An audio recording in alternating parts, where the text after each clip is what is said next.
Hello student, welcome to college study Delhi university. तो आज की वीडियो में हम पढ़ने वाले हैं मैक्रो इकोनॉमिक्स 1। तो चलिए शुरू करते हैं। गाइस, शुरू करने से पहले कुछ ज़रूरी चीज़ें जो मैं आपको बताना चाहती हूँ। सबसे पहले तो पैनिक होना बंद करो कि हमारे पास बहुत ही कम टाइम है, कैसे कंप्लीट होगा। ये वीडियो देखने के बाद और 2 बार इस PDF को पढ़ लेने के बाद आपका पूरा सिलेबस बड़े आराम से कवर हो जाएगा, सारे न्यूमेरिकल कवर हो जाएंगे, सारी चीज़ें कवर हो जाएंगी। दूसरी चीज़, वीडियो स्किप करके मत देखना क्योंकि सारे टॉपिक इंटर रिलेटेड हैं।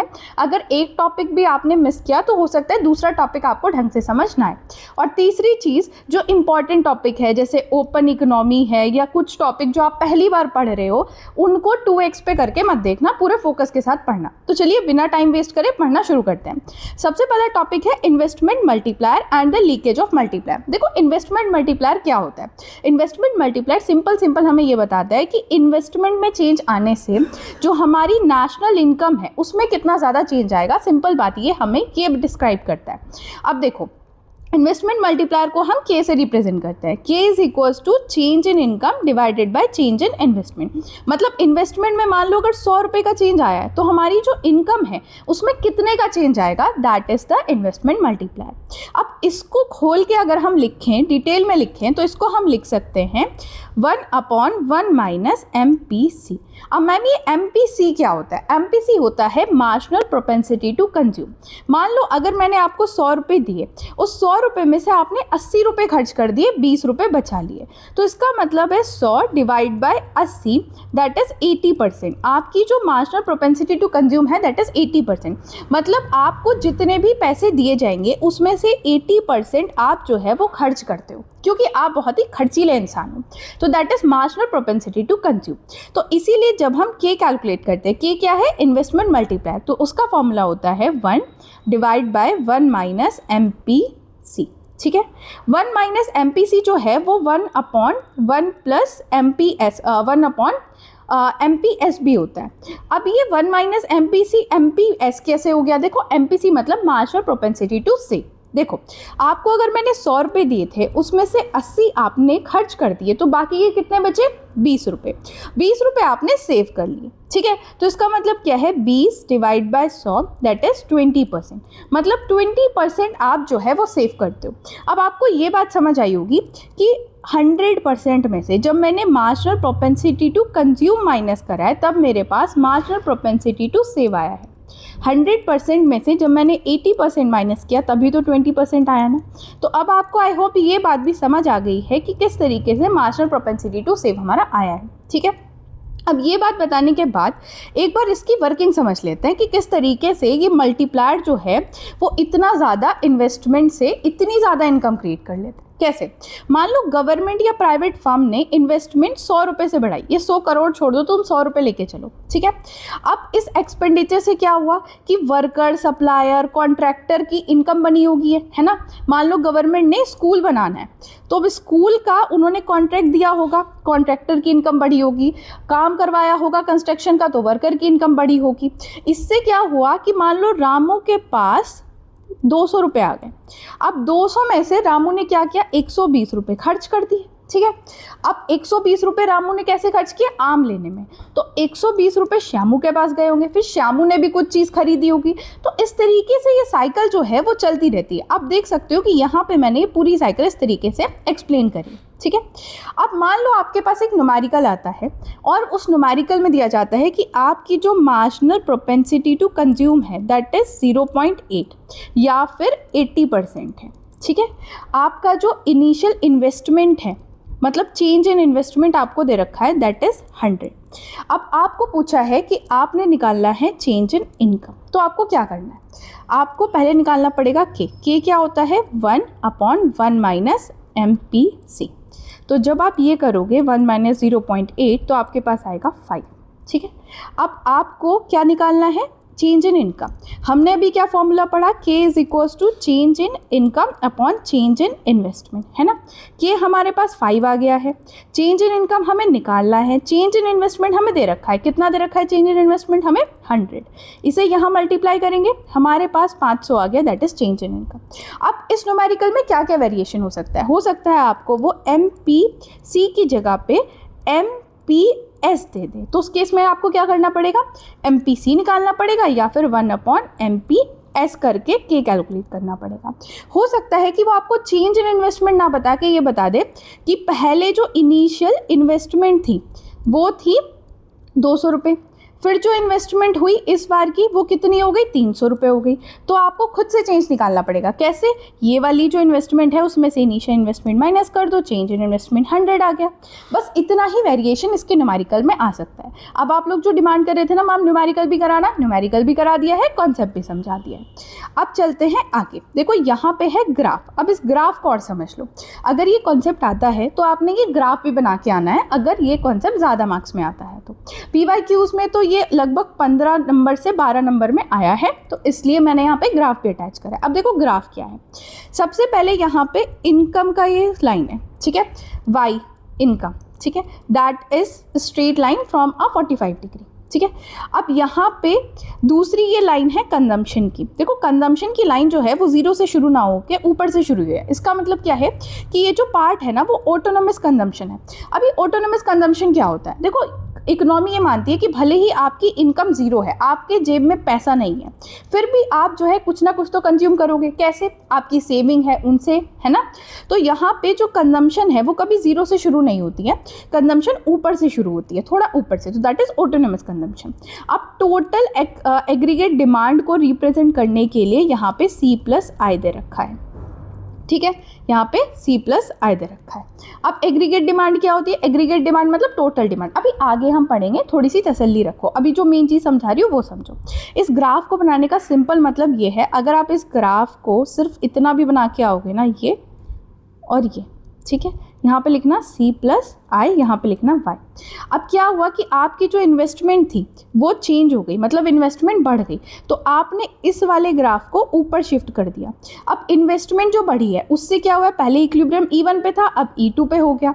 आपकी यहाँ पे इनकम भी चेंज आई है, बट आप देख सकते हो जो इन्वेस्टमेंट में चेंज है वो तो कम है, लेकिन जो इनकम में चेंज है वो ज़्यादा है। बस आपको यही चीज़ रिप्रेजेंट करनी है कि इन्वेस्टमेंट में जो चेंज आएगा वो उससे ज़्यादा इनकम में चेंज आएगा, क्योंकि इनकम में चेंज जो है वो मल्टीप्लायर इफेक्ट से आएगा, ठीक है। अब आ जाते हैं लीकेज ऑफ मल्टीप्लायर। अब देखो लीकेज ऑफ मल्टीप्लायर का मतलब ये है कि ये जो मल्टीप्लायर प्रोसेस है ना ये इनडेफिनेटली नहीं चलता रहता। कुछ एडिशनल इनकम जो है ना वो सर्कुलर फ्लो ऑफ इनकम में से विड्रॉ कर ली जाती है। अब जिन लोगों ने 12th में इकोनॉमिक्स पढ़ी है they know the circular flow of income, जिन्होंने नहीं पढ़ी है अभी आगे के कॉन्सेप्ट में सर्कुलर फ्लो ऑफ इनकम भी बताऊंगी, ठीक है। अब क्या होता है कि ये जो विड्रॉल है ना इसको बोलते हैं लीकेज। लीकेज किस फॉर्म में होता है, सेविंग। अब मान लो मैंने आपको 100 रुपये दिए, 100 में से आपने 80 तो कंज्यूम कर लिया, लेकिन ये 20 रुपये बचा लिए। ये जो 20 रुपये आपने बचा लिए हैं ये सर्कुलर फ्लो ऑफ इनकम से निकल गए हैं, क्योंकि आपने ये इकोनॉमी में डाले ही नहीं। तो इससे क्या होगा कि हमारा मल्टीप्लायर इफेक्ट कम हो जाएगा। दूसरा है टैक्सेस। देखो टैक्सेस क्या होता है, टैक्सेस ना गवर्नमेंट को पे किया जाता है। अब आपके पास मान लो 100 रुपये थे, 100 में से 50 रुपये तो आपने टैक्स में दे दिए। अब मोमोज खाने के लिए कितने रुपए बचे, 50 ही तो बचे हैं। इससे क्या होगा, आपकी डिस्पोजेबल इनकम कम हो गई है। डिस्पोजेबल इनकम मतलब वो इनकम जो टैक्सेस वगैरह सब कुछ निकालने के बाद जो बचता है, that is the disposable income. Disposable income को आप ऐसे भी रिप्रेजेंट कर सकते हो Y माइनस टैक्सेस, ठीक है। अब इससे क्या हुआ कि आपके पास आपसे 50 रुपये बचे मोमोज खाने के लिए। अब मोमोज खाने के लिए 50 रुपये है तो मोमोज वाला जो है वो मोमोज भी बनाएगा सिर्फ 50 रुपये की, उसकी भी प्रोडक्शन कम हो गई। अब वो रामू काका को पहले जो रख रहा था मोमोज बनाने के लिए अब वो नहीं रखेगा, तो एम्प्लॉयमेंट कम हो गया। एम्प्लॉयमेंट कम हो गया तो अब रामू काका की जो इनकम थी वो भी खत्म गई। इनकम खत्म हो गई, नेशनल इनकम भी कम हो गई, है ना। समझ आया पूरी साइकिल। देन उसके बाद है इंपोर्ट। अब आपने क्या किया, फॉरेन से गुड्स एंड सर्विसेज मंगा लिए। घर के जो सामान है वो आपको पसंद नहीं है, आपने बाहर से मंगा लिए। अब इससे क्या हुआ कि डोमेस्टिक इकोनॉमी में कोई कंट्रीब्यूशन नहीं हुआ, दूसरी कंट्री की इकोनॉमी में कंट्रीब्यूशन हुआ, तो ये भी हमारा लीकेज में काउंट होता है। अब चलते हैं हमारे नेक्स्ट टॉपिक पे, equilibrium income in a closed economy. देखो क्लोज्ड इकोनॉमी क्या होती है पहले वो समझो। क्लोज्ड इकोनॉमी वो इकोनॉमी होती है जहाँ पे हमारा बाहर की दुनिया से कोई मतलब नहीं होता। हम ये मानते हैं कि ना तो हम एक्सपोर्ट कर रहे हैं ना हम इंपोर्ट कर रहे हैं, that is the closed economy. अब इसमें भी ना दो टाइप की होती है, एक होती है 2 सेक्टर जो हम यहाँ पे पढ़ने वाले हैं, और दूसरी होती है 3 सेक्टर। 2 सेक्टर के अंदर सिर्फ 2 सेक्टर होते हैं, that is the business and the house hold. 3 sector के अंदर हमारा गवर्नमेंट भी जुड़ जाता है। टू सेक्टर आपका कई बार एग्जाम में पूछा गया है, डिटेल में पूछा गया है, तो पहले हम टू सेक्टर पढ़ रहे हैं, आगे चल के इसी वीडियो में हम थ्री सेक्टर भी पढ़ेंगे, ठीक है। अब किनीशियन ये कहता था कि जो नेशनल इनकम है ना वो एग्रीगेट डिमांड पर डिपेंड करती है। ये बात किनीशियन ने कही। क्यों?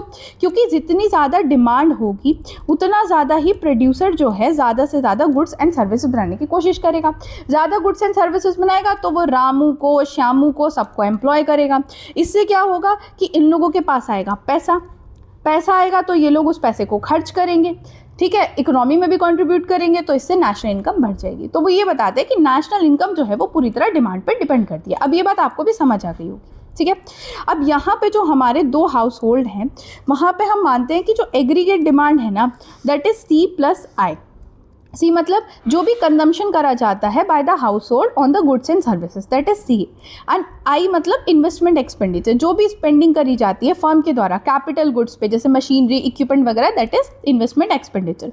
तो हम मानते हैं कि टू सेक्टर मॉडल में in a closed economy aggregate demand is equals to C+I। ये बात आपको समझ आ गई होगी।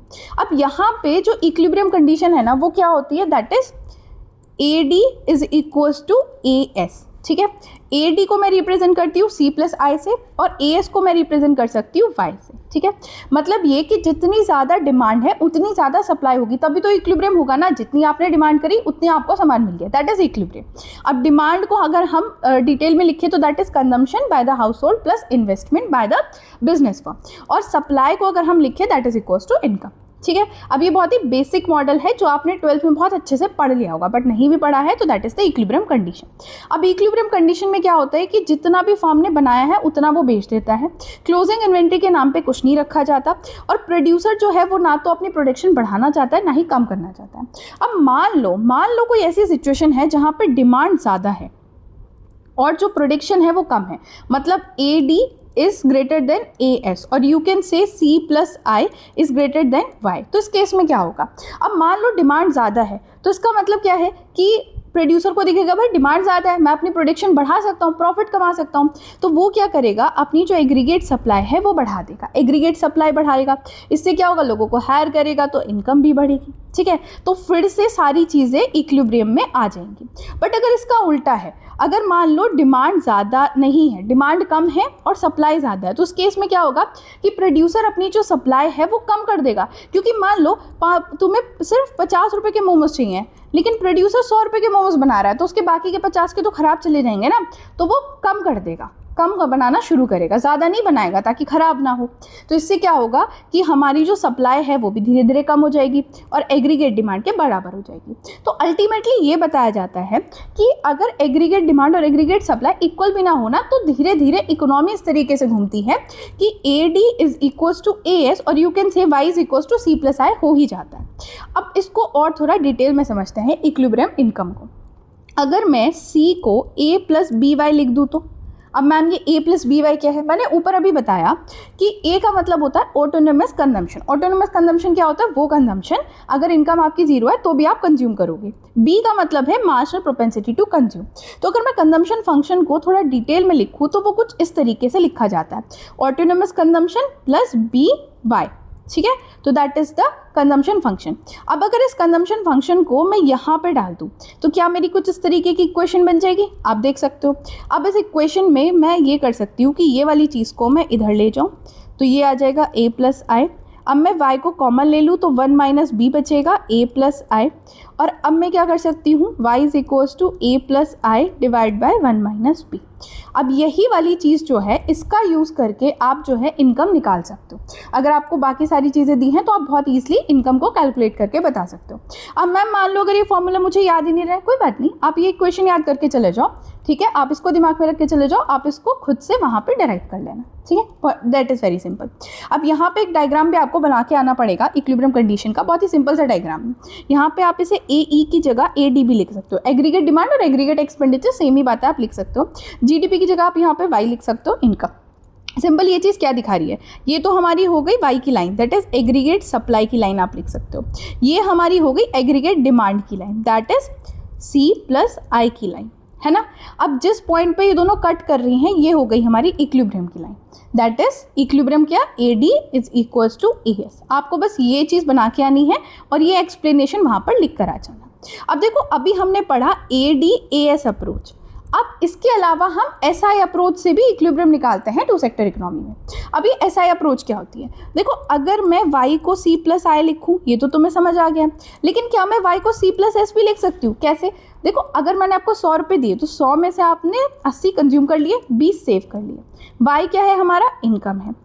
80 क्या है? कंजम्पशन है, ये सेविंग है। तो मैं ये लिख सकती हूँ ना कि 100 इज इक्वल्स टू 80 प्लस 20 लिख सकती हूँ ना। अगर मैं इस चीज़ को इस तरीके से रिप्रेजेंट करना चाहूँ तो सेम ही बात है ना, है ना।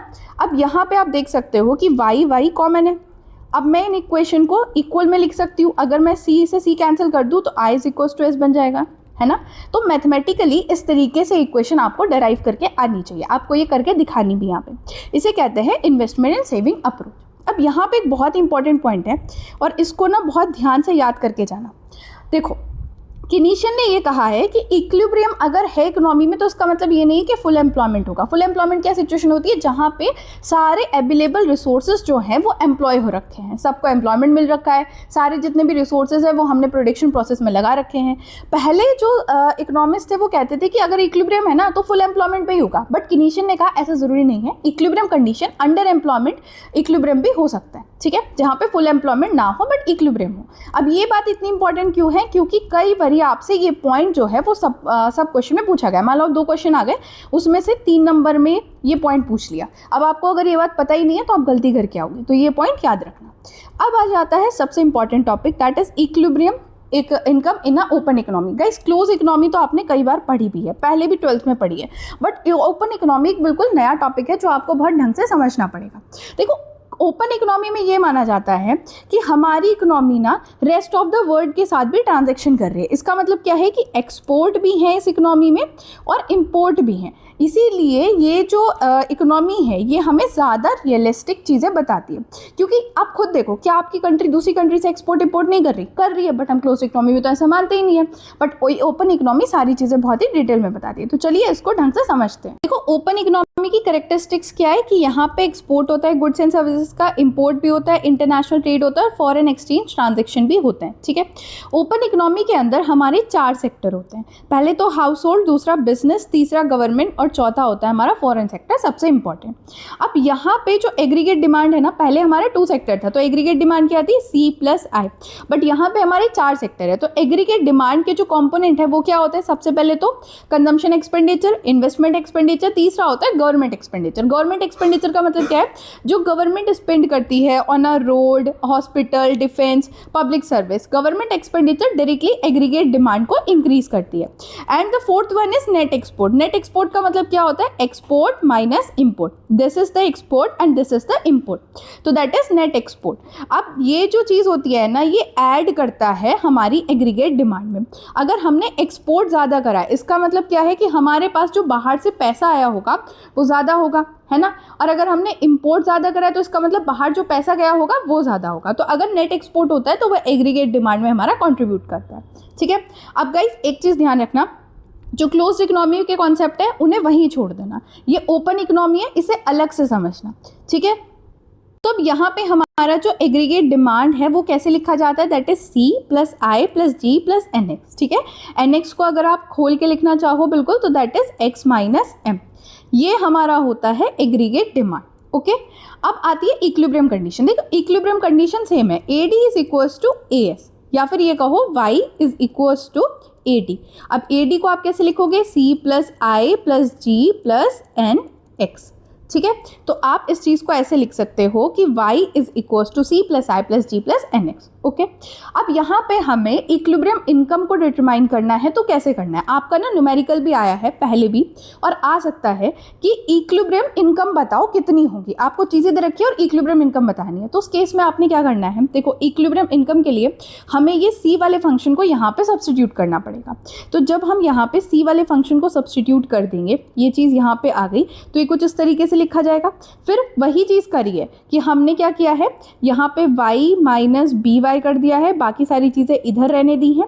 फिर यहाँ से y कॉमन ले लिया, 1 माइनस b कर दिया है और फिर इसको यहाँ पे अपॉन में भेज दिया है, ठीक है गाइस, एक चीज़ और मैं यहाँ पे बताना चाहूँगी, कई बार न्यूमेरिकल में क्या होता है, आपकी इनकम को सिर्फ इनकम नहीं करा जाता बल्कि डिस्पोजेबल इनकम और नॉर्मल इनकम को अलग कर दिया जाता है। अब मैम ये चीज़ आपने क्या बता दी, कुछ पल्ले नहीं पड़ा। अभी सिर्फ इतनी बात जो मैंने बोली है वो अपने दिमाग में रख लो। जब न्यूमेरिकल कराऊंगी ना, हाँ मैं इस वीडियो में न्यूमेरिकल भी कराऊंगी, पता है इसीलिए ज़्यादा टाइम लगा है मेरे को, क्योंकि मैंने सारी चीज़ें कर ली, फिर आप लोगों की डिमांड आई कि मैम न्यूमेरिकल भी होने चाहिए, तो फिर मैंने न्यूमेरिकल भी इंक्लूड करें। तो न्यूमेरिकल कराते टाइम मैं इस वाली बात को आपको अच्छे से बता दूंगी। अभी आप ये देखो, इसका आपको जो ग्राफ बनाना है ना, कुछ इस तरीके से बनाना है। अगर ये लाइन आप नहीं भी बनाओगे तो भी चलेगा, आपने बस इस तरीके से लाइन बना देनी है, ये और ये, ठीक है। ऊपर वाले ग्राफ जैसा ही है, बस ये है कि यहाँ पे जो आप इनकम की लाइन तो सेम ही रहेगी, बट आप जो ये एग्रीगेट डिमांड की लाइन लिखोगे, इसमें आपको 2 कंपोनेंट और ऐड करके लिखना पड़ेगा। देखो कितना सिंपल ग्राफ लिया। यहाँ पे एग्रीगेट डिमांड भी लिख सकते हो, एग्रीगेट एक्सपेंडिचर भी लिख सकते हो, जीडीपी की जगह वाई भी लिख सकते हो, ठीक है। अब यहाँ पे एक चीज़ जो है ना, ये आपको थोड़ी डिटेल में समझनी है, नेट एक्सपोर्ट फंक्शन। क्यों? देखो अभी आपने मैडम आपने पढ़ा तो दिया, फिर आप इसे डिटेल में क्यों समझा रही हो? क्योंकि ये डिटेल में समझने वाली चीज़ है, आपको इससे डिटेल में पीवाईक्यूज में क्वेश्चन आए हैं। नेट एक्सपोर्ट क्या होता है ये तो आपको मैंने बता ही दिया, लेकिन नेट एक्सपोर्ट का नेशनल इनकम से क्या रिलेशन है, ये आपको यहाँ पे समझाना बहुत ही ज़्यादा ज़रूरी है। देखो एक्सपोर्ट जो है ना वो इंजेक्शन की तरह काम करता है, और इम्पोर्ट जो है वो हमारा लीकेज की तरह काम करता है। ऊपर मैंने अभी बता दिया था ना, इम्पोर्ट लीकेज होता है, इंजेक्शन क्या होता है ये भी पता चल गया। जब इकोनॉमी में पैसा हम डालते हैं दैट इज़ इंजेक्शन, और जब इकोनॉमी से पैसा जाता है दैट इज़ हमारा लीकेज, ठीक है। तो एक्सपोर्ट में हमारा पैसा आता है तो इसलिए हमारा वो क्या हो गया, इंजेक्शन, और इंपोर्ट में जाता है तो दैट इज लीकेज, ओके। अब अगर हमारा एक्सपोर्ट ज़्यादा है तो दैट इज़ ट्रेड सरप्लस, अगर हमारा इंपोर्ट ज़्यादा है तो दैट इज़ ट्रेड डेफिसिट। अगर इक्वल है तो इसका मतलब क्या है कि ट्रेड बैलेंस इक्विलिब्रियम में। लेकिन ये बहुत सिचुएशन ना रेयर होती है, बहुत रेयर होती है ये सिचुएशन। अब देखो नेट एक्सपोर्ट को डिटरमाइन करने के लिए बहुत सारे फैक्टर होते हैं। सबसे पहले तो डोमेस्टिक इनकम कैसी है, ठीक है, ये भी आपका क्वेश्चन पूछा गया है कि डिटरमिनेंट बताओ नेट एक्सपोर्ट के। तो सबसे पहले डोमेस्टिक इनकम। अगर आपके पास पैसा ज़्यादा है तो आप बाहर से सामान मंगाओगे, है ना। अगर नेशनल इनकम इंक्रीज होगी तो कंज्यूमर के पास जो परचेसिंग पावर है वो इंक्रीज होगी, तो वो बाहर के गुड्स की डिमांड ज़्यादा करेगा। तो इससे हमारा जो एक्सपोर्ट है, मतलब जो हमारा इंपोर्ट है वो बढ़ जाएगा, ठीक है, और एक्सपोर्ट हमारा डिक्लाइन हो जाएगा, तो नेट एक्सपोर्ट हमारा डिक्लाइन होगा। इसके अलावा फॉरेन इनकम, अगर फॉरेन कंट्री की जो इनकम है वो बढ़ गई तो वो लोग क्या करेंगे, वो हमारा सामान खरीदेंगे। आपकी इनकम नहीं बढ़ी, फॉरेनर्स की इनकम बढ़ गई तो वो सामान खरीदेंगे। तो इसका मतलब क्या है कि हमारा एक्सपोर्ट जो है वो बढ़ जाएगा और हमारा इंपोर्ट कम हो जाएगा, तो हमारा जो नेट एक्सपोर्ट है वो बढ़ेगा। फिर एक्सचेंज रेट। एक्सचेंज रेट का मतलब क्या होता है, जब हम एक कंट्री की करेंसी को दूसरी कंट्री की करेंसी में रिप्रेजेंट करते हैं, like $1 is equals to 95 rupees, तो दैट इज एक्सचेंज रेट बता दिया मैंने। अब मान लो अगर एक्सचेंज रेट में ये $1 इज इक्वल्स टू 95 की जगह $1 इज इक्वल्स टू 100 रुपीज़ हो जाए, तो इसका मतलब क्या है कि उनके लिए हमारा सामान सस्ता हो गया। उनके लिए, किन के लिए, फॉरेनर्स के लिए। तो फॉरेनर्स क्या करेंगे कि हमारा सामान परचेस करेंगे, तो हमारा फिर से एक्सपोर्ट जो है वो बढ़ जाएगा।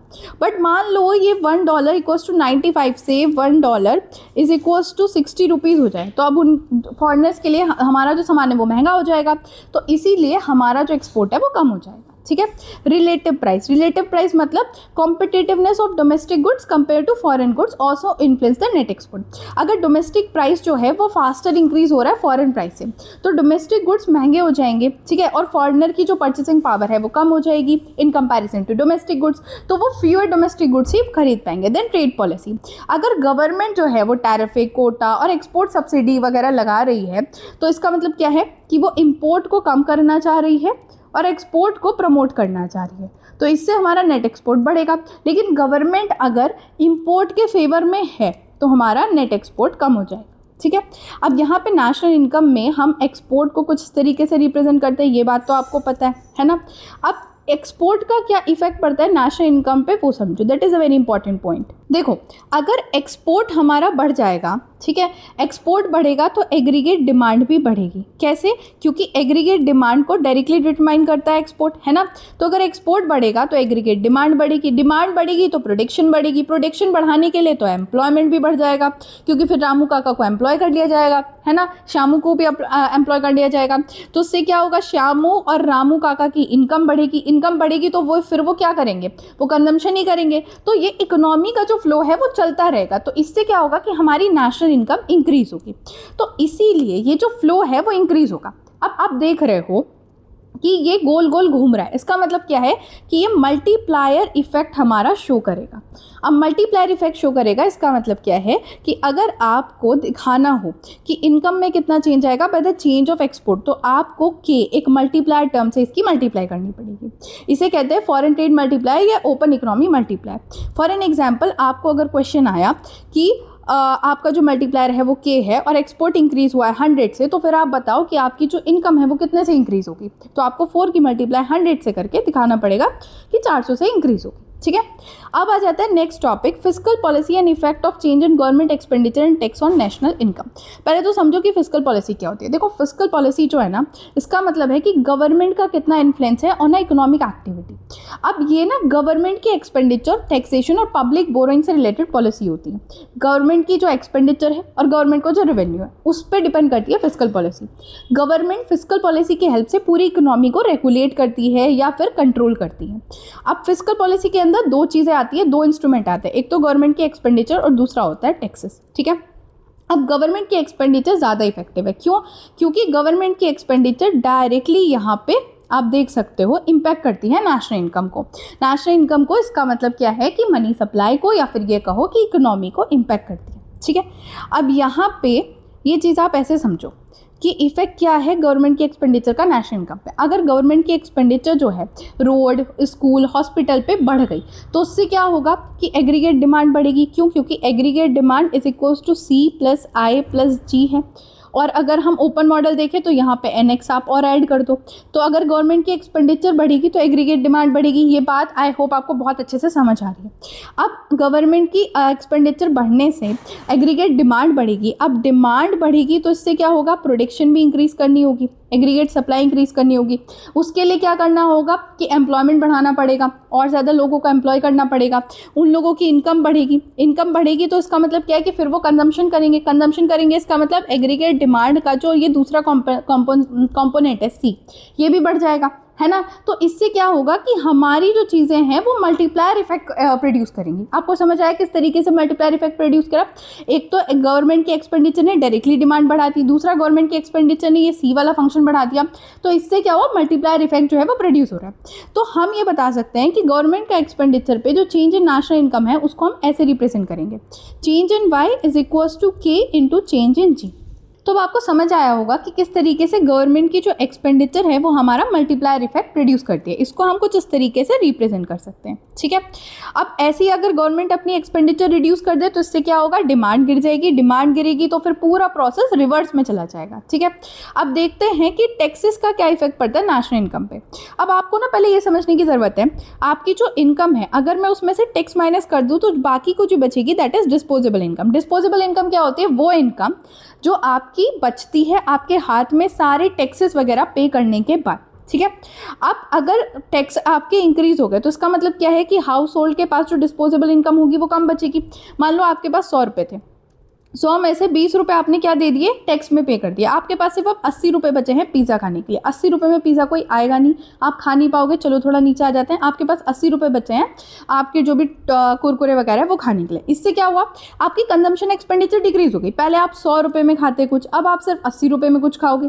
तो ये जो मेजर कॉम्पोनेंट है एग्रीगेट डिमांड का वो कम हो गया, है ना, क्योंकि एक्सपेंडिचर कंजम्पशन क्या है वो तो एग्रीगेट डिमांड में डायरेक्टली रिलेट करती है। तो टैक्सेस से क्या होगा, टैक्सेस से आपका जो ये सी वाला कंपोनेंट है ये डिक्रीज हो जाएगा। अब इसको आप ना देख सकते हो थ्रू द टैक्स मल्टीप्लायर। ये होता है टैक्स मल्टीप्लायर, आपको ये फॉर्मूला याद करके जाना है। ठीक है। जो टैक्स है ना वो इन्वर्सली रिलेट करता है किससे, वो इन्वर्सली रिलेट करता है नेशनल इनकम से। ओके। और टैक्स मल्टीप्लायर जो है आपकी जो मार्जिनल प्रोपेंसिटी टू कंज्यूम है उसको भी डिक्रीज करता है। तो इसको इस तरीके से रिप्रेजेंट करा जाता है। इस फॉर्मूले को याद करके रखना क्योंकि इससे न्यूमेरिकल आ सकता है, और आपको फिर ये फॉर्मूला लगा के हो सकता है टैक्स मल्टीप्लाई निकालने को आ जाए। ओके, अब आ जाता है expansionary fiscal policy and contractionary fiscal policy. देखो फिस्कल पॉलिसी को आप दो पार्ट में डिवाइड कर सकते हो, एक है एक्सपेंशनरी, एक है कॉन्ट्रैक्शनरी। एक्सपेंशनरी में क्या होता है, एक्सपेंशनरी फिस्कल पॉलिसी रिसेशन और अनएम्प्लॉयमेंट के टाइम पे देखी जाती है, जब एग्रीगेट डिमांड कम होती है, जब गवर्नमेंट को एग्रीगेट डिमांड बढ़ानी होती है ना, तब वो क्या करता है, एक्सपेंशनरी फिस्कल पॉलिसी लेता है। मतलब गवर्नमेंट अपनी एक्सपेंडिचर बढ़ा देता है और जो टैक्सेस है वो कम कर देता है। कॉन्ट्रैक्शनरी फिस्कल पॉलिसी में बिल्कुल उल्टा होता है। यहाँ पे जब इन्फ्लेशन का पीरियड होता है ना, तब ये ली जाती है। यहाँ पे गवर्नमेंट क्या करता है, अपनी एक्सपेंडिचर जो है वो कम कर देता है और टैक्सेस को बढ़ा देता है। तो that is contractionary fiscal policy. इसका ये ग्राफ है जो आपको बना के आना है। अब इस ग्राफ में क्या है कि सिंपल ही है, यहाँ पे आपको इनकम की लाइन हो गई, ये आपकी एग्रीगेट डिमांड की लाइन हो गई। अब यहाँ पे मैंने क्या दिखाया है कि पहले G1 था, तो E1 पे हमारा इक्विलिब्रियम आ रहा था। फिर क्या हुआ कि गवर्नमेंट की एक्सपेंडिचर बढ़ गई, गवर्नमेंट की एक्सपेंडिचर बढ़ गई तो ये जो एग्रीगेट डिमांड का कर्व था वो ऊपर शिफ्ट हो जाएगा, है ना। एक्सपेंडिचर बढ़ेगी तो एग्रीगेट डिमांड बढ़ेगी, लेकिन जो इनकम इंक्रीज हुई ना वो ज़्यादा थी as compare to increase in government expenditure. क्यों? क्योंकि मल्टीप्लायर इफेक्ट था। बस आपको यही चीज़ वहाँ पे रिप्रेजेंट करके आनी है, डिस्क्रिप्शन ये पे लिख दिया है। एक चीज़ और आपको पता होनी चाहिए कि गवर्नमेंट की एक्सपेंडिचर जो है वो ज़्यादा इफेक्टिव मेजर होती है और वो ज़्यादा डायरेक्टली इफेक्ट करती है नेशनल इनकम पे एज कम्पेयर टू टैक्सेस, क्योंकि टैक्सेस जो है वो डायरेक्टली एग्रीगेट डिमांड में नहीं आते, but government expenditure directly aggregate demand में आती है जब हम लिखते हैं C+I+G+NX। ठीक है, अब आता है the very important thing, that is the Fisher quantity theory of money, cash transaction approach. अब मैम ये इंपॉर्टेंट क्यों है? क्योंकि ये आपने कहीं पे पढ़ा ही नहीं है, आप इसे पहली बार पढ़ रहे हो। तो जिन लोगों ने भी 2x की स्पीड कर रखी है कम कर लो, जो लोग भी आराम से चाय कॉफ़ी पीते हुए, मैगी खाते हुए, बात करते हुए, रील स्क्रॉल करते हुए वीडियो देख रहे हो, गाइस नहीं आएगा समझ, बता रही हूँ, ध्यान से देख लो। आपका डायरेक्टली कुछ इस तरीके से क्वेश्चन PYQ में पूछा गया है, critically evaluate the Fisher quantity theory of money. आपको इसमें क्रिटिकली इवैल्यूएट करना है, मतलब लिमिटेशन, अजम्पशन, उसका किसी ने क्रिटिसिज्म करा है, वो सब आपको लिख कर आना है। तो अगर मैं आपको सिंपल शब्दों में बताऊं तो Fisher quantitative theory of money का ये कहना है कि अगर इकोनॉमी के अंदर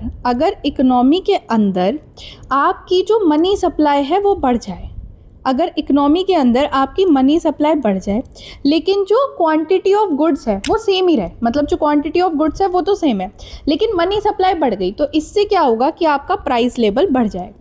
मतलब मनी सप्लाई जो है वो डायरेक्टली रिलेट करता है प्राइस लेवल से। अब मैम ये बात तो हमारे कुछ पल्ले पड़ी नहीं, आप इसे ढंग से बताओ। तो देखो मेरी बात सुनो, मान लो आपके पास जो है, आपके पास नहीं, एक आम वाला है, उसके पास 10 आम है, ठीक है। अभी जो लोगों के पास पैसे हैं दैट इज़ 100 रुपये, इकोनॉमी के अंदर जो पैसे हैं वो 100 रुपये हैं, सिर्फ 10 ही आम हैं, तो प्राइस कितना होगा? हद से हद कितने जो रुपए हैं उसमें ये 10 आम खरीदे जा सकते हैं 100 रुपये में। तो एक आम की कीमत क्या हो गई यहाँ पे? 100 डिवाइड बाय 10, ठीक है। तो कितनी हो गई? 10 रुपये। 10 रुपये एक आम की कीमत हो गई। बट मान लो कि 10 आम तो 10 ही हैं, अभी भी जो आम है वो 10 है, लेकिन लोगों के पास पैसा ज़्यादा आ गया, मनी सप्लाई बढ़ गई तो पैसा ज़्यादा आ गया है। अब लोगों के पास पैसा कितना हो गया? 200 रुपये हो गया।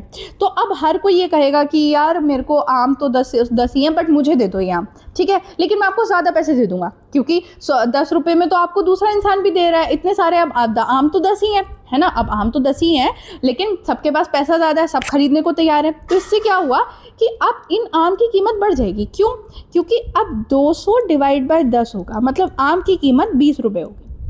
आप इसको इस तरीके से समझो कि सामान जो है वो 10 ही है बट आपके पास पैसा बढ़ गया है, तो अब आपको किसी भी कीमत पे सामान चाहिए तो आप उसका ज़्यादा पैसा लगाने को भी तैयार हो जाओगे, भले ही वो सामान जो है वो कम पैसों का है बट आप इसके ज़्यादा पैसा लगाने को भी तैयार हो जाओगे। क्यों? क्योंकि सामान तो लिमिटेड ही है ना। तो इससे क्या पता चला कि जो प्राइस है, प्राइस लेवल जो है वो डायरेक्टली डिपेंड करता है मनी सप्लाई पे। अगर मनी सप्लाई बढ़ रही है तो प्राइस लेवल भी बढ़ेगा। अब फिशर ने क्या किया कि ये इक्वेशन दी है MP = PT। इसका मतलब क्या है? M का मतलब है quantity of money in circulation, कितनी क्वांटिटी ऑफ मनी है सर्कुलेशन में, मतलब मनी सप्लाई कितनी है। V का मतलब velocity of circulation in money, मतलब एक पैसा जो है वो कितनी बार ट्रांजैक्शन में इन्वॉल्व होता है, कितनी बार एक हाथ से दूसरे हाथ में, दूसरे हाथ से तीसरे हाथ में जाता है, ठीक है। और P का मतलब है जनरल प्राइस लेवल और T का मतलब है वॉल्यूम ऑफ ट्रांजैक्शन, कितना ट्रांजैक्शन हो रहा है। यहाँ पे फिर उसने ये कहा कि ये जो V है और ये जो t है वो कांस्टेंट है, ये v और t जो है वो कांस्टेंट है, उसने आगे ये चीज़ और बोल दी। अब इससे क्या है, अगर v और t कांस्टेंट है, इसका मतलब क्या है कि हमारा जो प्राइस लेवल है वो डायरेक्टली डिपेंड करेगा मनी सप्लाई पे। क्यों? क्योंकि ये चीज़ भी कांस्टेंट है और ये चीज़ भी कांस्टेंट है, तो इन दोनों को आप कैंसिल ही कर दो, तो m is equals to v हो गया। ठीक है, ये बात उसने यहाँ पे लिखी है। अब ये इस चीज़ को मैंने एग्जाम्पल के थ्रू भी आपको यहाँ पे एक्सप्लेन किया है, आपको ये PDF मिलेगी, आप इसे पढ़ लेना। अब मैंने क्या बोला था, क्रिटिकली इवैल्यूएट करना, इसका मतलब क्या है कि हमें अजम्पशन भी सारी लिखनी पड़ेगी। तो पहली अजम्पशन तो यही है कि वेलोसिटी ऑफ मनी कांस्टेंट है। ठीक है, दूसरा ट्रांजैक्शन वॉल्यूम पे कांस्टेंट है। फुल एम्प्लॉयमेंट ये अज्यूम करता है, फुल एम्प्लॉयमेंट मतलब कि सारे लोग जा रहे रिसोर्सेज जो है वो एम्प्लॉय हो रखे हैं। दूसरा, कोई होर्डिंग ऑफ मनी नहीं है, मतलब जितना पैसा आया है सब कुछ स्पेंड कर दिया है, कोई भी आपने ऐसा सेविंग नहीं रखा है। पांचवी अजम्पशन है परफेक्ट कंपटीशन। परफेक्ट कंपटीशन में क्या होता है, बहुत सारे सप्लायर होते हैं और मतलब बहुत सारे सप्लायर होते हैं, इसलिए वहाँ पे जो प्राइस है वो एक सप्लायर डिटरमाइन नहीं कर सकता, सारे सप्लायर मिलकर डिटरमाइन करते हैं। आप बस इतना याद रख लो, इतना डिटेल में मत जाओ, कि परफेक्ट कंपटीशन एक अजम्पशन है इसकी। इसके अलावा money he only medium of exchange है, ये भी इसकी अजम्पशन है। तो ये 6 अजम्पशन है।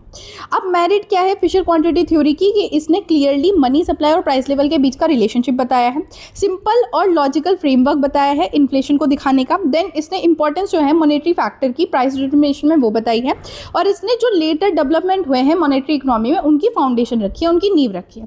अब क्रिटिसिज्म क्या है, देखो क्रिटिसिज्म ये है, जो अजम्पशन होती है ना गाइस, उन्हीं को क्रिटिसिज्म बना के रिप्रेजेंट करा जाता है। मेजर तो ये है, तो आपको अजम्पशन याद करनी है, फिर उनको क्रिटिसिज्म की तरह रिप्रेजेंट करना है। देखो कैसे, अनरियलिस्टिक अजम्पशन है कि कांस्टेंट वेलोसिटी होती है, क्योंकि कांस्टेंट वेलोसिटी नहीं होती। दूसरी, वॉल्यूम ऑफ ट्रांजैक्शन भी कांस्टेंट नहीं होता, ऐसा थोड़ी होता है कि वॉल्यूम ऑफ ट्रांजैक्शन आपका कांस्टेंट रहेगा, नहीं ना, बढ़ता रहता है। फिर इसने डिमांड फॉर मनी को इग्नोर कर दिया, बस सप्लाई पे फोकस कर रहा है, डिमांड का कोई मतलब ही नहीं है। देन उसके अलावा इसने फुल एम्प्लॉयमेंट को किया था, लेकिन जरूरी नहीं कि फुल एम्प्लॉयमेंट हो, फुल एम्प्लॉयमेंट एक अनरियलिस्टिक है, कभी होता भी नहीं है इकोनॉमी में। Then money does not only affect the price, यहाँ पे क्या बोला कि मनी सिर्फ प्राइस पे इफेक्ट करता है, लेकिन ऐसा नहीं है, मनी और भी चीज़ों पे इफेक्ट करता है, इंटरेस्ट पे, इन्वेस्टमेंट पे, आउटपुट पे, एम्प्लॉयमेंट में। और इसका जो रिलेशनशिप है वो हमेशा सही नहीं रहता। ये थ्योरी क्लेम करती है कि हमेशा एग्जैक्ट रिलेशनशिप रहेगा, बट ऐसा नहीं होता। अब इसका जो सबसे बड़ा क्रिटिसिज्म किया ना वो किनेशियन ने किया। किनेशियन ने कहा कि ये थ्योरी जो है ना वो ऐसी है नहीं जैसी होनी चाहिए। यहाँ पे क्या बोला कि प्राइस लेवल जो है वो डायरेक्टली अफेक्ट होता है मनी सप्लाई से, है ना, बट किनेशियन बोलता है कि वो डायरेक्टली नहीं होता, इनडायरेक्टली होता है। कैसे? क्योंकि उसने ये कहा, देखो किनेशियन के हिसाब से बात ये थी कि अगर मनी सप्लाई बढ़ेगा तो इसका मतलब क्या है कि बैंक के पास ज़्यादा पैसा होगा लोन देने के लिए, बैंक के पास ज़्यादा पैसा होगा लोन देने के लिए। अब उसी रेट ऑफ इंटरेस्ट पे अगर वो लोन देना चाहे तो लोग लोन खरीदेंगे नहीं, है ना, लोन लेंगे नहीं। तो इसका मतलब क्या है कि जो इंटरेस्ट रेट है वो डिक्रीज होगा। अब इंटरेस्ट रेट डिक्रीज होगा, इससे क्या है कि लोगों को कम इंटरेस्ट रेट पे पैसा मिल रहा होगा, तो लोग ज़्यादा से ज़्यादा पैसा लेके इन्वेस्टमेंट करेंगे। तो इसका मतलब क्या है कि इन्वेस्टमेंट हमारी बढ़ जाएगी। इंटरेस्ट रेट से इन्वेस्टमेंट कैसे इफेक्ट होगी कि इंटरेस्ट रेट कम होगा और इन्वेस्टमेंट हमारी बढ़ जाएगी। अब ये इन्वेस्टमेंट बढ़ेगी तो फैक्ट्री लगेगी, इन्वेस्टमेंट में यही तो होता है ना, फैक्ट्री लगेगी, नई नई मशीन खरीदी जाएगी, चीज़ें होंगी, तो इससे क्या होगा कि प्रोडक्शन बढ़ेगी। अब प्रोडक्शन बढ़ेगी तो नए नए वर्कर भी हायर करे जाएंगे, तो इससे वर्कर्स का एम्प्लॉयमेंट बढ़ेगा और उनकी इनकम बढ़ेगी। अब उनके पास अगर इनकम आ गई तो वो क्या करेंगे, ज़्यादा से ज़्यादा सामान खरीदना चाहेंगे। अब सामान खरीदना चाहेंगे तो इसका मतलब क्या है, डिमांड बढ़ेगी। बट मान लो अगर सप्लाई उस पेस से नहीं बढ़ी तो डिमांड तो बढ़ गई बट सप्लाई उतने से नहीं बढ़ी, तो इससे क्या होगा, उससे जो सामान का प्राइस है वो बढ़ जाएगा। ठीक है, अब ये चीज़ ही पूरी कही गई थी। अब आ जाते हैं हमारे नेक्स्ट थ्योरी पे, that is Keynesian liquidity preference theory of money. देखो किनेशियन ने ये कहा कि लोग जो है ज़्यादा से ज़्यादा पैसा जो है वो लिक्विड फॉर्म में रखना चाहते हैं। लिक्विड फॉर्म का मतलब क्या होता है, जो ईजिली कन्वर्ट हो सके कैश में। तो अब ये कहो कि ज़्यादा से ज़्यादा पैसा जो है लोग जो है कैश में या कोई भी लिक्विड एसेट में रखना चाहते हैं, इसे कहते हैं लिक्विडिटी प्रीफरेंस। ठीक है, अब किनेशियन का कहना था कि लोग जो है 3 मोटिव के लिए पैसा रखते हैं। सबसे पहले ट्रांजैक्शन मोटिव के लिए, दूसरा प्रिकॉशनरी और तीसरा है स्पेकुलेटिव मोटिव। ट्रांजैक्शन मोटिव क्या होता है कि लोग जो है पैसा रखना चाहते हैं ताकि वो डे टू डे ट्रांजैक्शन कर सके। देखो लोगों को सैलरी जो है वो एक ही बार मिलती है, जो इनकम मिलती है वो एक ही बार मिलती है, लेकिन एक्सपेंडिचर तो उनकी हमेशा होती रहती है, कंटिन्यूसली होती रहती है।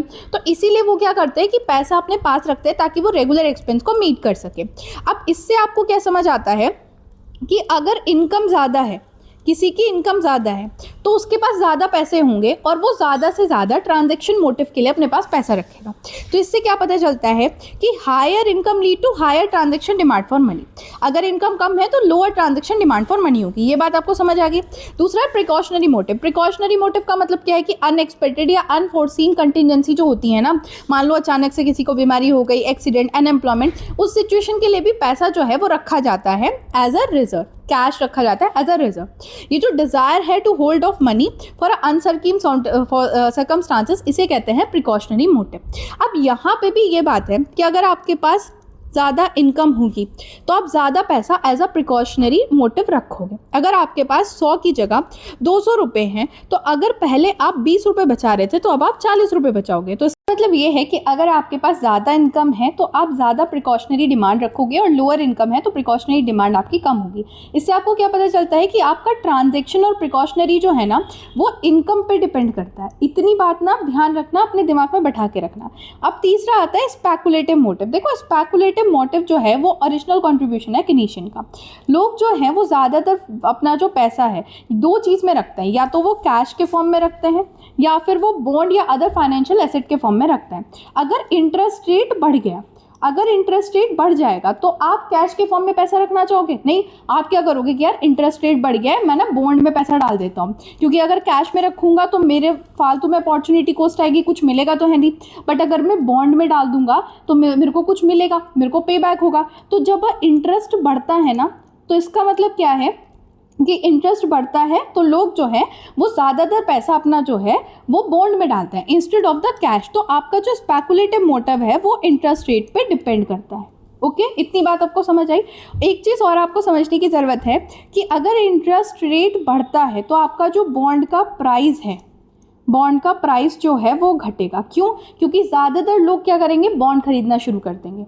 अब बॉन्ड खरीदना शुरू कर देंगे, लेकिन वो लोग जो है वो पिछला बॉन्ड नहीं खरीदना चाहेंगे जिस पे इंटरेस्ट रेट बढ़ गया है, वो नया बॉन्ड खरीदना चाहेंगे, इसीलिए पिछले बॉन्ड का जो प्राइस है वो गिर जाएगा। ठीक है, अब यहाँ पे आप ना इतना मत समझो। पहला मेन चीज़ आपको जो समझनी है स्पेकुलेटिव मोटिव में वो यही है कि अगर इंटरेस्ट रेट बढ़ता है तो उसका मतलब क्या है कि लोग बॉन्ड परचेस करते हैं और कैश में पैसा कम रखना चाहते हैं। इसका मतलब स्पेकुलेटिव मोटिव जो है वो रेट ऑफ इंटरेस्ट या फिर इंटरेस्ट रेट पर डिपेंड करता है इंस्टेड ऑफ इनकम। ठीक है, अब यहाँ पे जो टोटल डिमांड है मनी की वो इस तरीके से रिप्रेजेंट करी गई थी। क्या?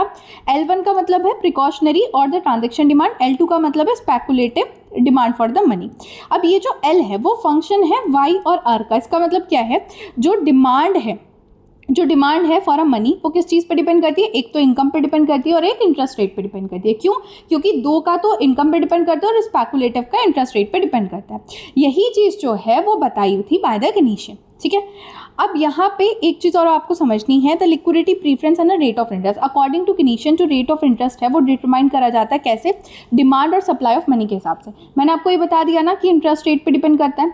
अब इंटरेस्ट रेट कैसे डिटरमाइन होता है? By the demand of money and the supply of money. देखो डिमांड ऑफ मनी का स्लोप जो है वो डाउनवर्ड होता है। कैसे? अब देखो यहाँ पे अगर मैं आपको ग्राफ बना के दिखाऊँ, ये ग्राफ है, ठीक है, यहाँ पे क्या होता है कि जैसे जैसे इंटरेस्ट रेट बढ़ता है जो डिमांड फॉर मनी है वो कम होती चली जाती है। अब इंटरेस्ट रेट पहले इतना था तो मनी की डिमांड कितनी थी? इतनी थी। अब इंटरेस्ट रेट हो गया इतना तो डिमांड फॉर मनी कम हो गया, तो इसलिए डिमांड फॉर मनी जो होता है वो नीचे को आता है, स्लोप डाउनवर्ड होता है। बट यहीं पे अगर मैं सप्लाई ऑफ मनी का अगर आपको ग्राफ बना के दिखाऊं तो वो कुछ इस तरीके से होगा। क्यों? क्योंकि सप्लाई ऑफ मनी जो है वो मार्केट से डिटरमाइन नहीं होती। वो कौन डिटरमाइन करता है? सेंट्रल बैंक डिटरमाइन करता है। इक्विलिब्रियम कहाँ होता है? जहाँ पे demand for money is equals to supply of money होता है। अब इसको ना ग्राफ के थ्रू आप इस तरीके से समझ सकते हो। ये है हमारा सप्लाई ऑफ मनी जो बिल्कुल सीधा कर्व है। ये किसी चीज़ पे डिपेंड नहीं करता, ये डिटरमाइन करा जाता है by the RBI, by the government. ये हमारा है डिमांड फॉर मनी का कर्व, ये नीचे आ रहा है। तो आप देख सकते हो जैसे जैसे इंटरेस्ट रेट जो है वो बढ़ रहा है, जो डिमांड फॉर मनी है वो कम हो रही है।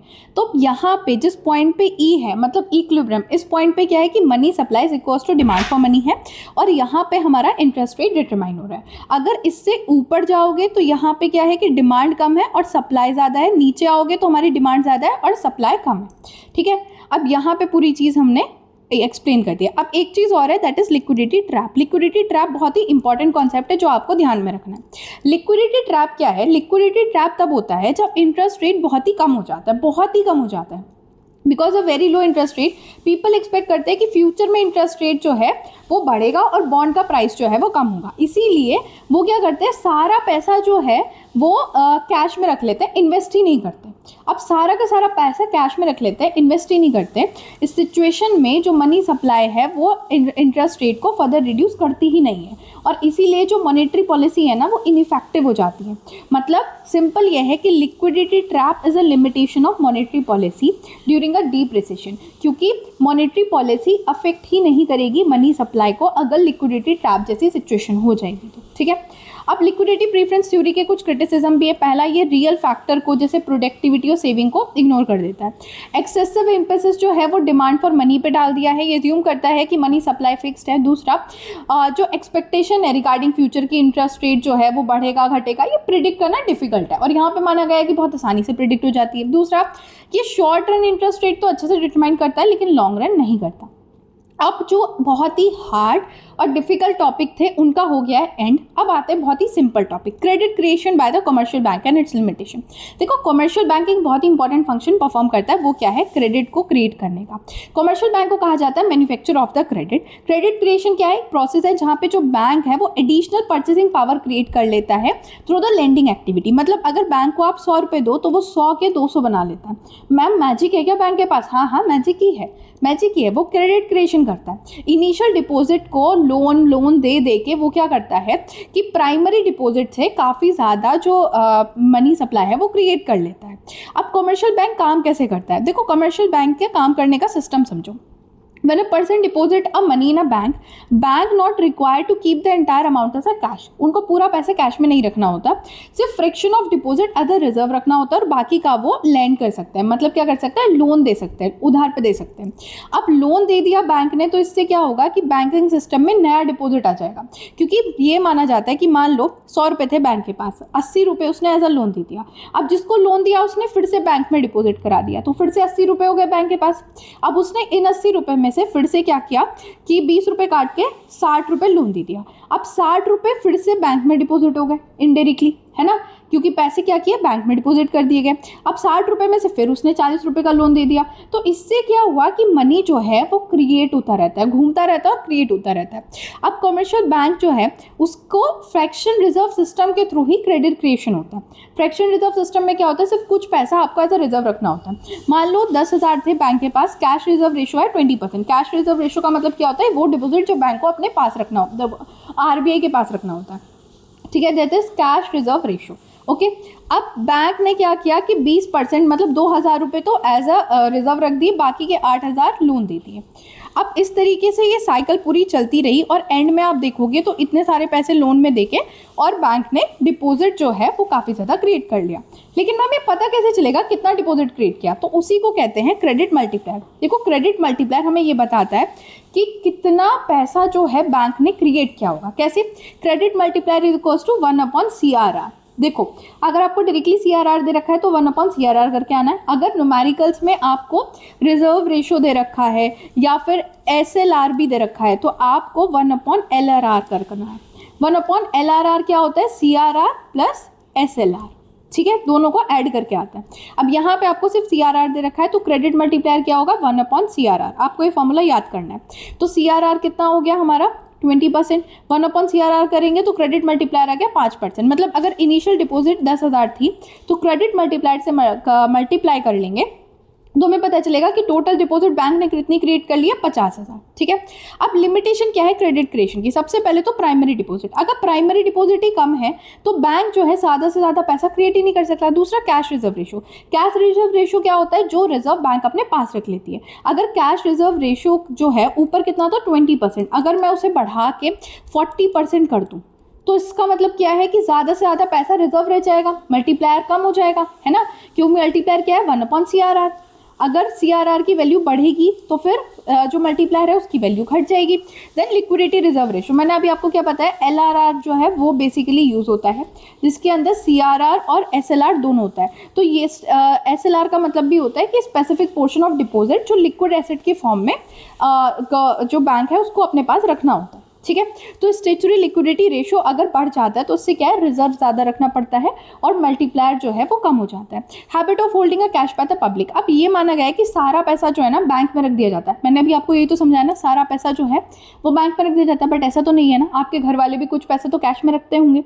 तो ये चीज़ भी जो है वो लिमिटेशन क्रिएट करती है। दूसरा, ability of credit वर्थनेस of the borrower, देखो बैंक को क्रेडिट देने के लिए बोरोअर की विलिंगनेस होनी चाहिए और वो एलिजिबल भी होना चाहिए लोन लेने के, ठीक है। लेकिन रिसेशन के टाइम पे जो पर्सन है वो लोन लेना चाहता ही नहीं। इसके अलावा बैंक भी अगर किसी को लोन देता है तो उसे कोलेटरल चाहिए होता है, ठीक है, किसी चीज़ पे तो वो लोन देगा ना, क्रेडिट वर्थनेस होनी चाहिए। बट अगर बोरोवर की क्रेडिट वर्थनेस नहीं है तो देन उसके बाद ability of the security and collateral, वही चीज़ कि अगर कोलेटरल नहीं है, सिक्योरिटी नहीं है, लोन कैसे देगा बैंक, नहीं देगा आपको लोन, तो उसका जो क्रेडिट क्रिएशन प्रोसेस है वो थोड़ा थम सा जाएगा। Then monetary policy of central bank, देखो सेंट्रल बैंक की बहुत सारी मॉनेटरी पॉलिसी हैं जिन्हें अभी हम पढ़ने वाले हैं, ठीक है।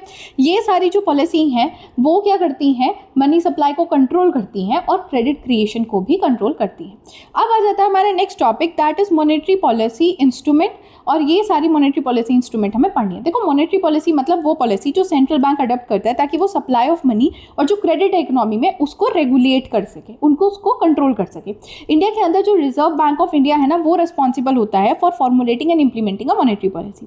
सबसे पहली जो मॉनेटरी पॉलिसी है that is cash reserve ratio.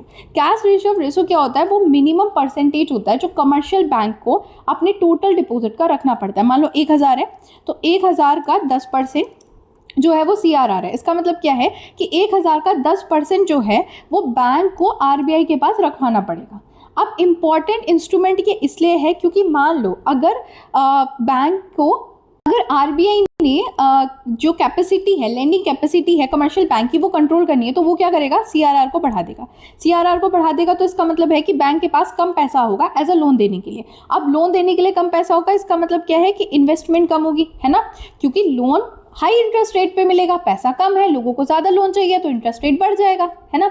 तो अब ज़्यादा इंटरेस्ट रेट पे पैसा मिलेगा तो इन्वेस्टमेंट ज़्यादा, अब ज़्यादा लोग ज़्यादा थोड़ी पैसा लेंगे। पहले तो कम इंटरेस्ट रेट में मिल रहा था, सब लोग खरीद रहे थे, लोन ले रहे थे, बट अब नहीं मिलेगा तो इससे क्या होगा, इन्वेस्टमेंट डिक्रीज हो जाएगी। अब इन्वेस्टमेंट कम हुई तो इसका मतलब फैक्ट्री नहीं लगेगी, फैक्ट्री नहीं लगेगी तो इसका मतलब वर्कर को एम्प्लॉय नहीं किया जाएगा, वर्कर को एम्प्लॉय नहीं किया जाएगा, इसका मतलब क्या है, वर्कर्स की इनकम कम होगी, इनकम कम होगी तो इसका मतलब है वो उस इनकम से जो सामान खरीदने वाले थे वो नहीं खरीदेंगे, मतलब एग्रीगेट डिमांड हमारी कम हो जाएगी, बिकॉज वर्कर्स का कंजम्पशन कम हो जाएगा।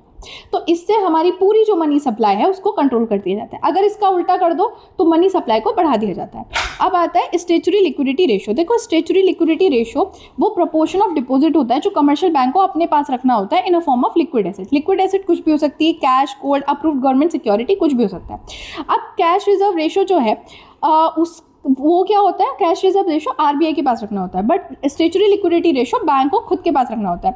अगर बैंक ने RBI ने स्टैट्यूटरी लिक्विडिटी रेशो बढ़ा दिया ना तो कमर्शियल बैंक को ज़्यादा से ज़्यादा पैसा एज अ रिजर्व रखना होगा, तो वो कम लोन दे पाएगा, और कम लोन दे पाएगा तो मतलब मनी सप्लाई डिक्रीज हो जाएगी। देन आता है रेपो रेट। रेपो रेट क्या होता है, कमर्शियल बैंक अगर शॉर्ट टर्म फंड बोरो करता है रिजर्व बैंक ऑफ इंडिया से तो जिस रेट पे कमर्शियल बैंक को लोन दिया जाता है that is the repo rate, ठीक है। कमर्शियल बैंक को टेम्परेरी शॉर्टेज फील होती है तो वो कई बार क्या करता है, RBI से लोन ले लेता है। अगर ज़्यादा रेट पे RBI उसे लोन दे रहा है तो उसका मतलब क्या है कि कमर्शियल बैंक की जो बोरोइंग कैपेसिटी है वो कम हो जाएगी। क्यों, क्योंकि अब इतने हाई इंटरेस्ट रेट पे उसे लोन मिल रहा है तो वो कम बोरो करेगा। अब बोरो कम करेगा तो आगे को वो जो लोन देने वाला होगा वो भी कम देगा, तो इससे क्या होगा, जो मनी सप्लाई है वो डिक्रीज हो जाएगी, ठीक है। देन आता है open market operation. Open market operation क्या होता है, purchase and sale of the government security by the Reserve Bank of India in open market. इससे क्या होता है कि लिक्विडिटी को डायरेक्टली अफेक्ट किया जाता है। ओपन मार्केट ऑपरेशन में क्या होता है, मान लो मनी सप्लाई बढ़ी हुई है तो गवर्नमेंट क्या करेगी, अपनी सिक्योरिटी बेच देगी और लोगों से सिक्योरिटी के बदले में पैसा ले लेगी। अब वो पैसा ले लेगी तो इसका मतलब क्या है कि जो पैसा इकोनॉमी में था वो RBI ने वहाँ से निकाल लिया तो मनी सप्लाई कम हो जाता है, बट इसका उल्टा करो तो मनी सप्लाई बढ़ भी जाता है।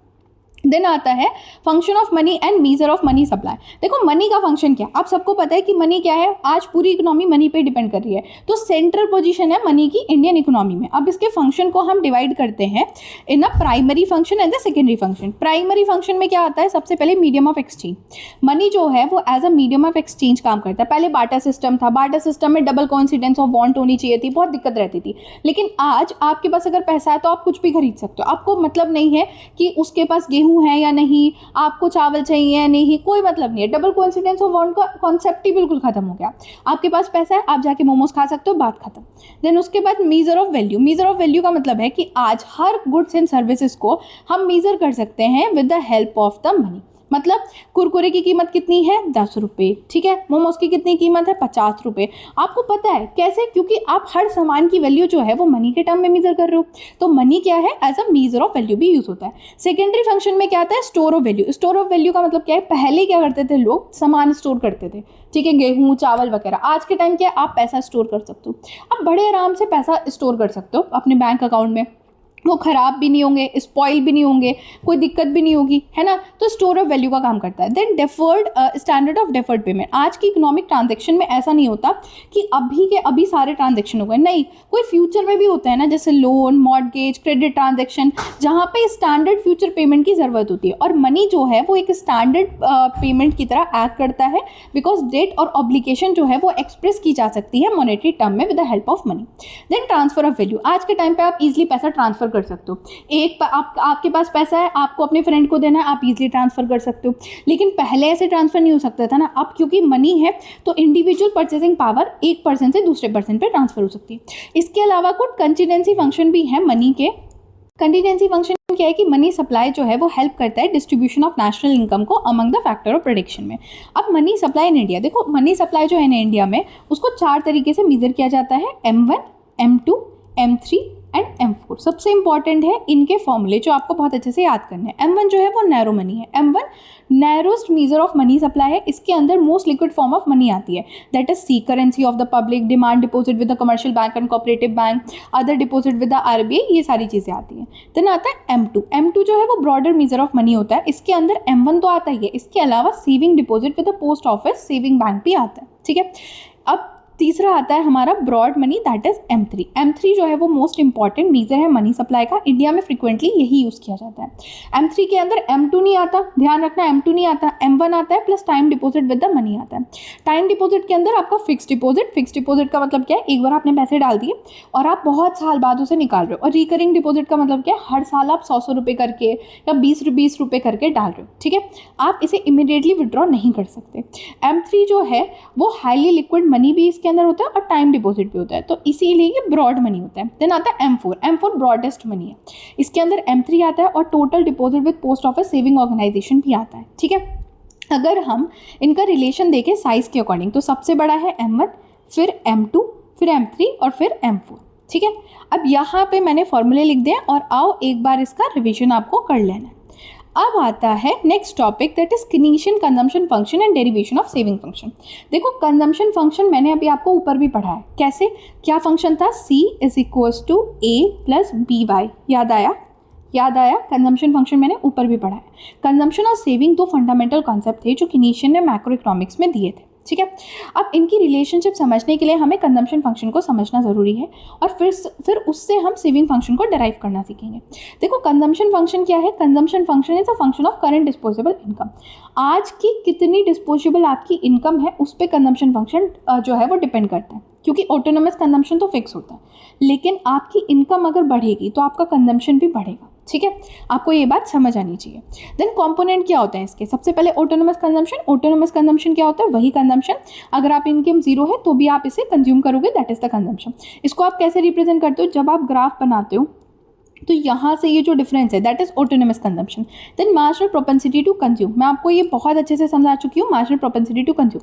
एक चीज़ और, मार्जिनल प्रोपेंसिटी टू कंज्यूम 0 से 1 के बीच में रहती है हमेशा, ये बात ध्यान रखना।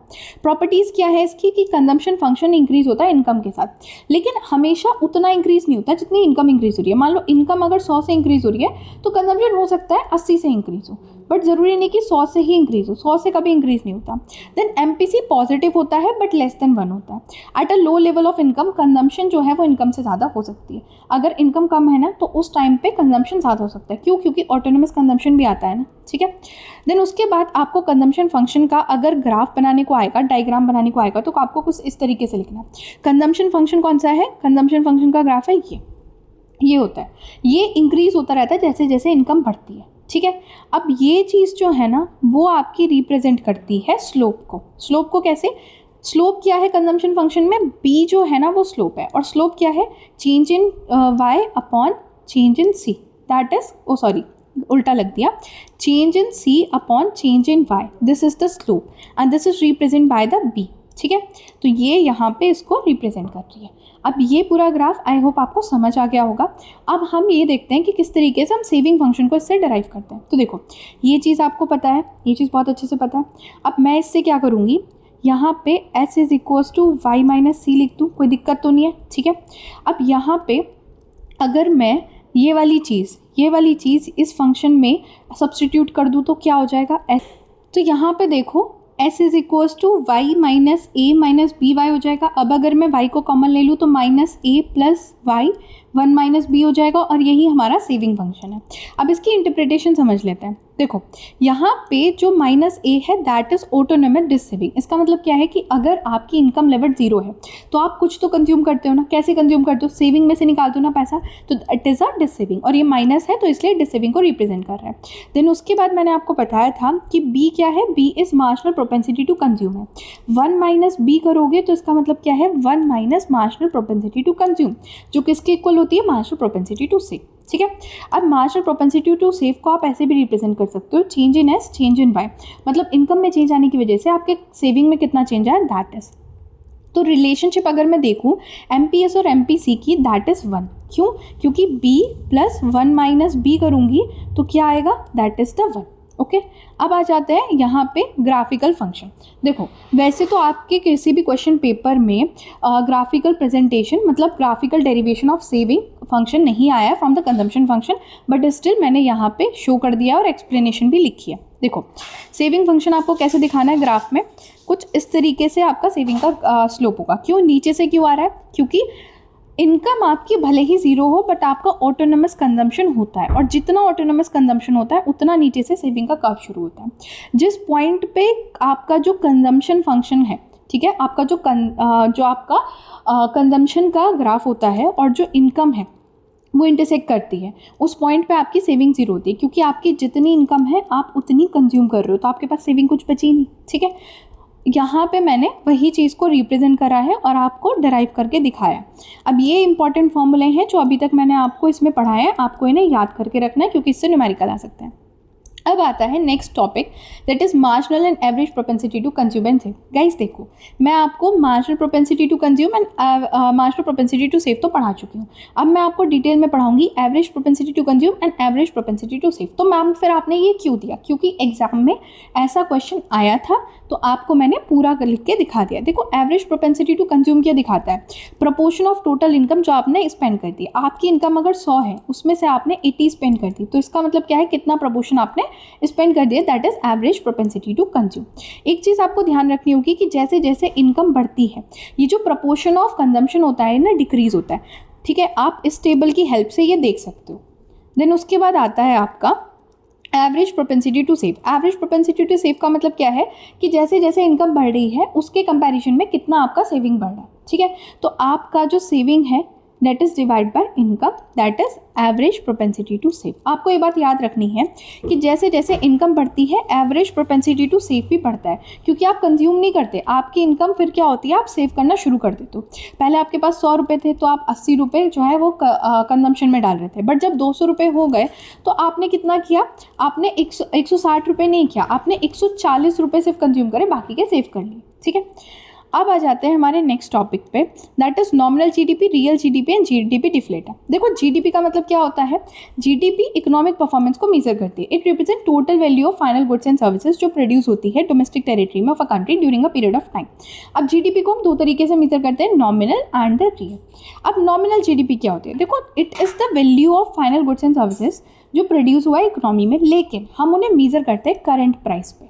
मान लो कितने गुड्स प्रोड्यूस हुए, 100 गुड्स प्रोड्यूस हुए, उनका करंट प्राइस क्या चल रहा है, 50 रुपये, तो हमारा नॉमिनल जीडीपी पता है क्या हो जाएगा, that is 5000। But real GDP में डिफरेंस क्या है, देखो रियल जीडीपी जो है वो मेजर करता है बेस प्राइस पे, करंट प्राइस पे मेजर नहीं करेगा, बेस प्राइस पे मेजर करेगा। मान लो करेंटली हमारी प्रोडक्शन कितनी है, 100 यूनिट की है, बेस प्राइस कितना है हमारा बेस प्राइस है 20 रुपये, तो रियल जीडीपी हो जाएगा दिस मल्टीप्लाई 100, 2000 रुपये। ठीक है। अब इससे क्या हेल्प मिलती है, देखो रियल जीडीपी में हमें ये पता चलता है कि एक्चुअल में कितना आउटपुट इंक्रीज हुआ है। अब दोनों एग्जांपल में जो हमारा आउटपुट था वो तो 100 ही था, लेकिन नॉमिनल जीडीपी ज़्यादा दिखा रही थी, रियल जीडीपी कम दिखा रही थी। इसका मतलब क्या है कि रियल जीडीपी ज़्यादा इंपॉर्टेंट और ज़्यादा रिलायबल मेजर है, ठीक है।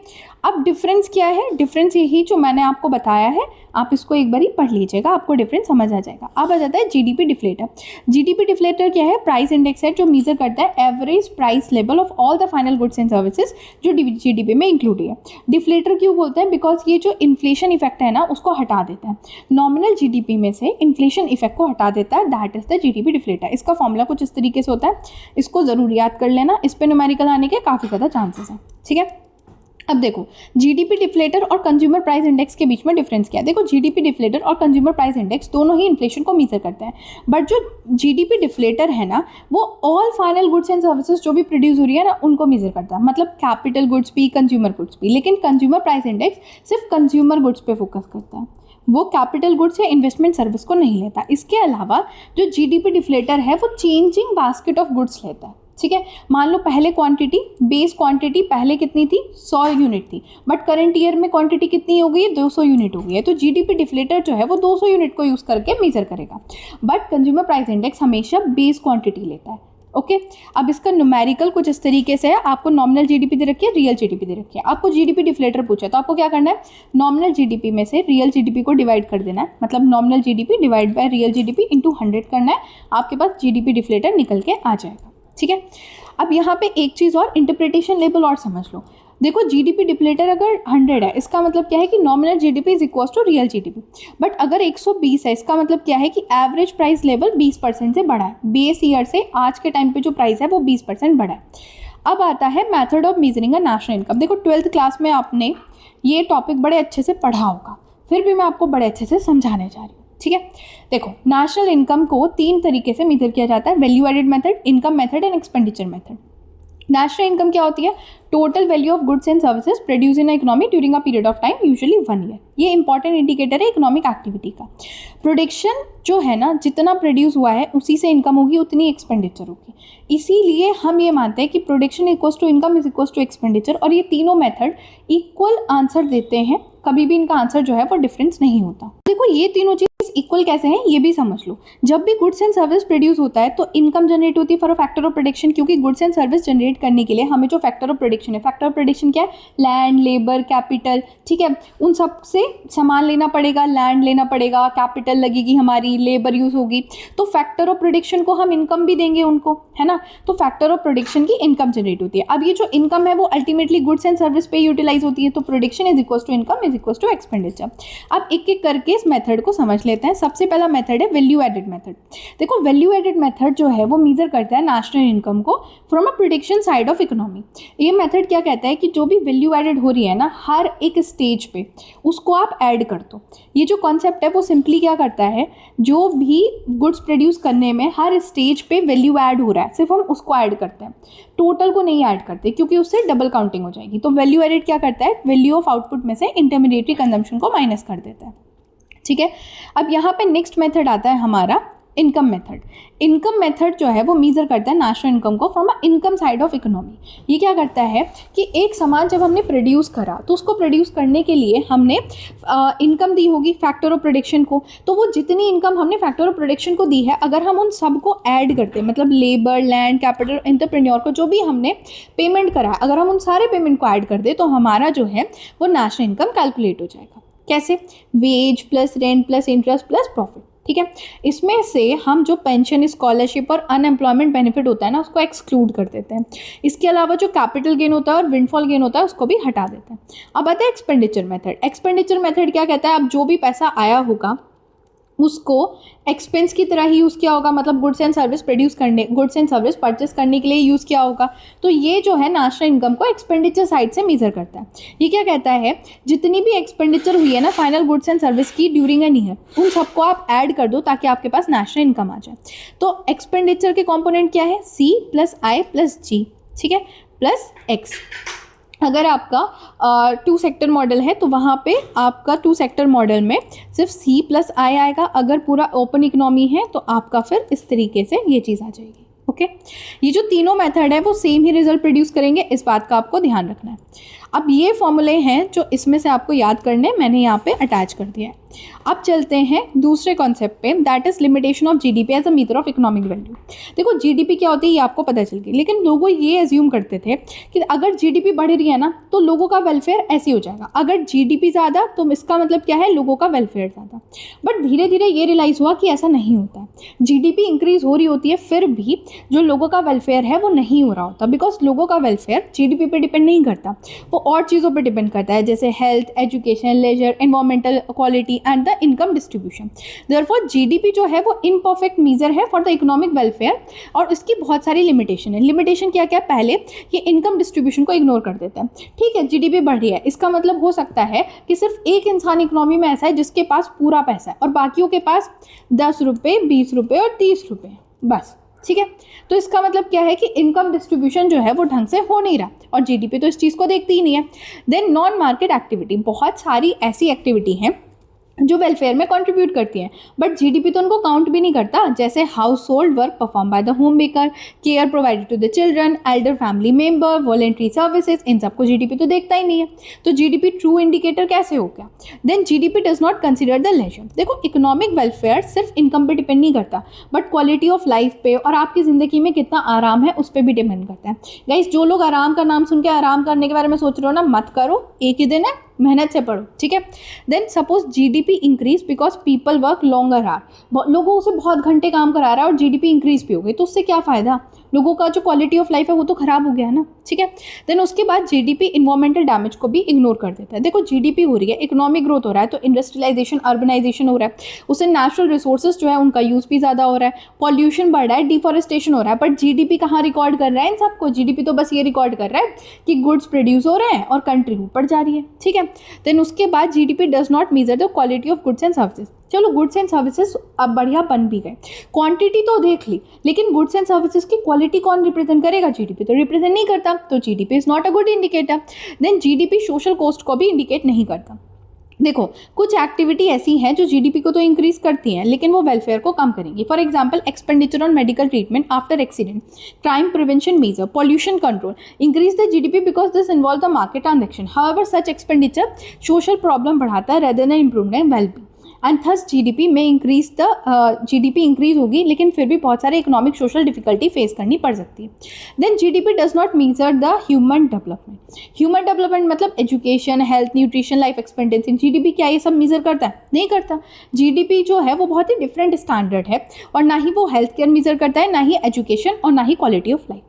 अब आ जाता है हमारा next topic, circular flow of income in 2 sector, 3 sector and 4 sector. देखो 2 सेक्टर, 3 सेक्टर, 4 सेक्टर क्या होता है ये तो मैंने आपको बता दिया, लेकिन इनकम कैसे सर्कुलर फ्लो होती है वो आपको समझाना भी बाकी है। देखो circular flow of income is one of the fundamental concept है मैक्रो इकोनॉमिक का। ये एक्सप्लेन करता है कि कैसे इनकम, प्रोडक्शन और एक्सपेंडिचर कॉन्टिन्यूसली मूव करती हैं डिफरेंट सेक्टर ऑफ इकोनॉमी में। ये जो कॉन्सेप्ट है ना ये हेल्प करता है अंडरस्टैंड करने में कि किस तरीके से जो डिफरेंट सेक्टर इकोनॉमी के वो एक दूसरे पर डिपेंडेंट है। अब पहले हम 2 सेक्टर में समझते हैं। 2 सेक्टर में 2 सेक्टर है, हाउस होल्ड और फर्म।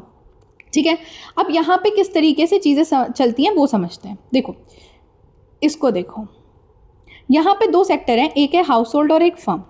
अब हम ये मानते हैं कि जो हाउस होल्ड है वो फैक्टर देता है, फैक्टर ऑफ प्रोडक्शन प्रोवाइड करता है फर्म को, जिसके बदले में फर्म जो है वो फैक्टर पेमेंट प्रोवाइड करती है हाउस होल्ड को। फैक्टर सर्विस क्या होती है? जैसे लैंड, लेबर, कैपिटल, एंटरप्रेन्योरशिप देगा, उसके बदले में फर्म क्या देगी? वेजेस देगी, देन उसके बाद रेंट देगी, देन प्रॉफिट प्रोवाइड करेगी। अब जब हाउस होल्ड के पास पैसा आता है ना तो वो क्या करता है? फर्म के गुड्स एंड सर्विसेज को खरीदता है, तो कंजम्पशन एक्सपेंडिचर होगी। अब कंजम्पशन एक्सपेंडिचर के बदले में फर्म क्या करता है? Goods and services house hold को प्रोवाइड करता है। तो that is the 2 sector circular flow of income. अब यहाँ पे ना मैंने ये चीज़ पूरी डिटेल में लिखी है जो भी मैंने बोला है। ठीक है, अब यहाँ पे आपको 2 चीज़ याद रखनी है कि इसमें 2 चीज़ साइमल्टेनियसली चलती है। पहला तो रियल फ्लो। रियल फ्लो क्या होता है? Real flow is a production move from household to firm, और गुड्स एंड सर्विसेज जो मूव कर रहे हैं from a firm to household. Money flow क्या होता है? पैसे का फ्लो होना। पैसे का फ्लो मतलब फैक्टर पेमेंट जो फर्म से हाउस होल्ड पे आता है और कंजम्पशन एक्सपेंडिचर जो हाउस होल्ड से फर्म पे जाता है। अब आते हैं हम 3 सेक्टर में। 3 सेक्टर के अंदर एक सेक्टर और जुड़ जाता है, गवर्नमेंट सेक्टर। अब देखो गवर्नमेंट जो है वो टैक्स कलेक्ट करती है जो कि लीकेज की तरह काम करता है। इसके अलावा गवर्नमेंट जो है वो अब एक्सपेंडिचर भी करती है जो कि इंजेक्शन की तरह काम करता है। ठीक है, अब इसके अंदर आप इस डायग्राम से समझ सकते हो। देखो बाकी सारी चीज़ें तो टू सेक्टर जैसी हैं, बस क्या चेंज है, चेंज है तो ये चीज़, गुड्स एंड सर्विसेज जो हाउस होल्ड हैं वो टैक्स प्रोवाइड कर रहे हैं गवर्नमेंट को, गवर्नमेंट क्या कर रही है, पब्लिक गुड्स प्रोवाइड कर रही है हाउस होल्ड को। पब्लिक गुड्स सब्सिडी वगैरह भी हो गई, ये सब पब्लिक गुड्स में आता है। वैसे ही जो बिजनेस है वो भी टैक्स दे रहा है गवर्नमेंट को, और गवर्नमेंट क्या कर रही है, गुड्स एंड सर्विसेज प्रोवाइड कर रही है बिजनेस को। बस ये इतना सा चेंज है, बाकी सारी चीज़ें आपकी सेम ही है। देन आ जाता है circular flow in 4 sector economy. 4 sector economy थोड़ा कॉम्प्लेक्स है क्योंकि उसमें एक सेक्टर और जो जाता है दैट इज फॉरेन सेक्टर। देखो यहाँ पे मैंने 2 डायग्राम प्रोवाइड करे हैं। एक डायग्राम तो ये है, ये डायग्राम थोड़ा सा आपको कॉम्प्लेक्स लग सकता है, वैसे तो ये है तो सिंपल बट फिर भी। तो यहाँ पे मैंने एक दूसरा डायग्राम भी अटैच करा है सर्कुलर फ्लो ऑफ इनकम का। इसे आप देख सकते हो कि कुछ ज़्यादा नहीं है, बस इतना ही है कि हम बाहर से एक्सपोर्ट कर रहे होते हैं, ठीक है। इसके अलावा कुछ सेविंग और इन्वेस्टमेंट भी हो रही होती है, बस यही सारी चीज़ें इसमें ऐड है। बाकी एक चीज़ और समझो, लीकेज एंड इंजेक्शन आपको पता ही है सर्कुलर फ्लो ऑफ इनकम में। अब 4 सेक्टर मॉडल में क्या है, लीकेज क्या क्या होती है। 4 सेक्टर मॉडल में 3 चीज़ होती है, दैट इज सेविंग, टैक्सेस और इम्पोर्ट, ठीक है। और इंजेक्शन क्या होता है, इंजेक्शन होता है हमारा इन्वेस्टमेंट, गवर्नमेंट एक्सपेंडिचर और एक्सपोर्ट। इक्विलिब्रियम जो है ना 4 सेक्टर इकोनॉमी में कम आता है जब leakage is equals to injection होता है, ठीक है। Leakage is equals to injection. S plus T plus M is equals to I plus G plus X जब होता है ना तब हमारा इक्विलिब्रियम होता है। ये आपका हो गया डायग्राम, ये सारी चीज़ें मैंने आपको कर दी है एक्सप्लेन। अब आ जाते हैं आपकी सबसे ज़्यादा जो डिमांड आपने करी थी दैट इज न्यूमेरिकल। अब न्यूमेरिकल पे आ जाते हैं। और गाइस ये जो पहला वाला न्यूमेरिकल है ना ये सबसे हार्ड न्यूमेरिकल है, तो बिल्कुल फोकस के साथ पढ़ना शुरू करो, ठीक है। न्यूमेरिकल ये है कि suppose you have a economy describing a following function. Economy है, इकोनॉमी ने आपको ये फंक्शन दिया है, कंजम्पशन फंक्शन दिया है 500 प्लस 0.5 वाई डी। मैम ये वाई डी कैसे हो गया, आपने तो वाई पढ़ाया था। हाँ सुनो शांति रखो। देखो मैंने कंजम्पशन फंक्शन क्या पढ़ाया था, ए प्लस बी वाई पढ़ाया था। ए मतलब ऑटोनोमस कंजम्पशन जो यहाँ 500 दे रखा है, बी मतलब 0.5 हो गया। लेकिन ये वाई डी क्या है, वाई मतलब होता है आपका इनकम। जब इनकम में से आप टैक्सेस माइनस कर देते हो और उसमें ट्रांसफ़र पेमेंट जो है वो ऐड कर देते हो, that is your disposable income. Taxes का मतलब क्या है, कितना पैसा आपने टैक्स में दे दिया। ट्रांसफ़र पेमेंट का मतलब क्या है, कितना पैसा आपको मिल गया है, बाहर से आपको किसी ने भेज दिया या कुछ आपको सब्सिडी मिल गई, दैट इज, ठीक है। तो that is your disposable income, okay. Then उसके बाद आपको क्वेश्चन में क्या दिया है, इन्वेस्टमेंट दी है 1000 की। देन उसके बाद गवर्नमेंट एक्सपेंडिचर दी है, टैक्स रेट दिया है और ट्रांसफ़र दिया है। देन आपसे पूछा है कि इक्विलिब्रियम इनकम बताओ और मल्टीप्लायर बताओ। हमें इक्विलिब्रियम इनकम निकालना है। देखो ये क्वेश्चन याद है आपको, y is equals to C plus I plus G plus N X, याद है ना। अब इसको अच्छे से याद रखना।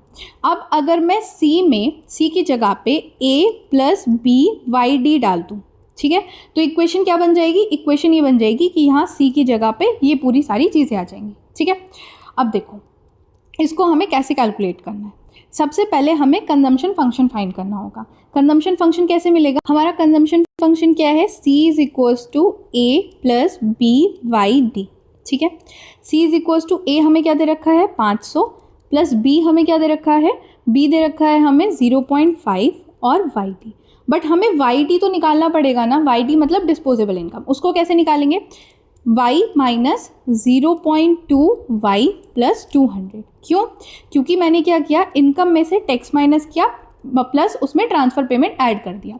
अब आप कहोगे कि मैम टैक्स तो हमें दे ही नहीं रखा गया, इस टैक्स रेट दे रखा था ना। टैक्स रेट का मतलब वही होता है कि जो आपकी इनकम है उसमें से कितना % आपने टैक्स में दे दिया, ठीक है। अब इसको कैसे कैलकुलेट करेंगे, y में से 0.2 वाई माइनस करोगे तो कितना बचेगा, दैट इज 0.8 वाई प्लस 200।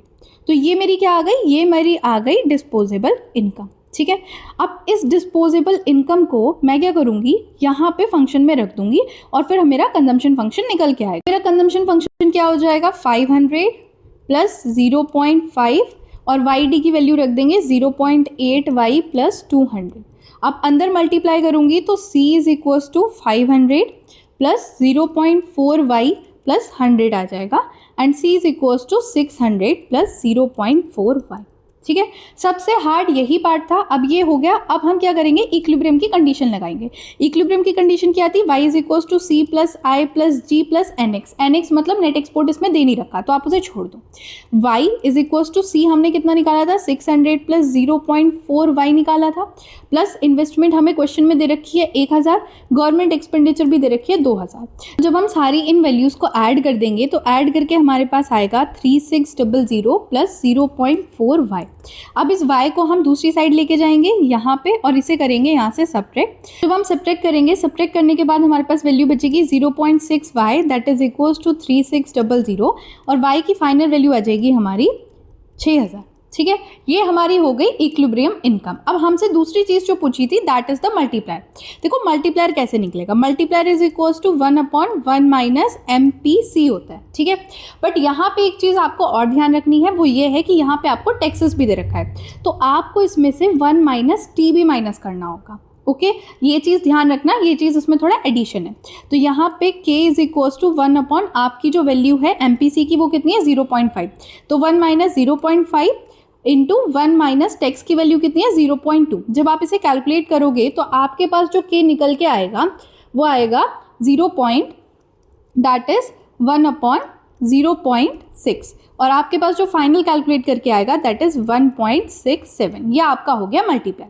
अब हमसे सेकंड पार्ट जो पूछा गया है एक बार वो देख लेते हैं। अब देखो सेकंड पार्ट में हमसे पूछा है बजट सरप्लस या डेफिसिट एट अ इक्विलिब्रियम, कि इक्विलिब्रियम इनकम पे जो गवर्नमेंट का बजट है वो डेफिसिट में है या सरप्लस में।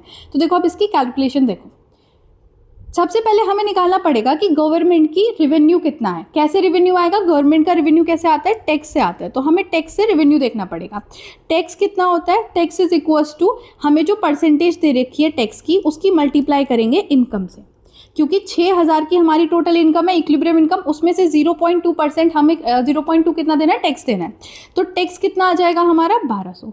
ये तो था गवर्नमेंट का रेवेन्यू। गवर्नमेंट की एक्सपेंडिचर हमें कितनी दे रखी है क्वेश्चन में 2000, तो इसका मतलब क्या है, रेवेन्यू इतना आया, एक्सपेंडिचर इतनी होगी, डेफिसिट कितना हो गया। तो जब हम इसमें से 1200 माइनस करेंगे तो हमें पता चलेगा कि डेफिसिट कितना हुआ है। लेकिन हमें एक चीज और ध्यान रखनी है, वो दूसरी चीज क्या है, वो दूसरी चीज ये है कि यहाँ पे हमें TR भी दे रखा है दैट इज ट्रांसफर पेमेंट। वो किस चीज को रिप्रेजेंट करता है, वो रिप्रेजेंट करता है हमारा जो गवर्नमेंट ने सब्सिडी दी है या फिर किसी प्रोग्राम पॉलिसी पे खर्च किया है, तो वो भी गवर्नमेंट की एक्सपेंडिचर ही हो गई ना।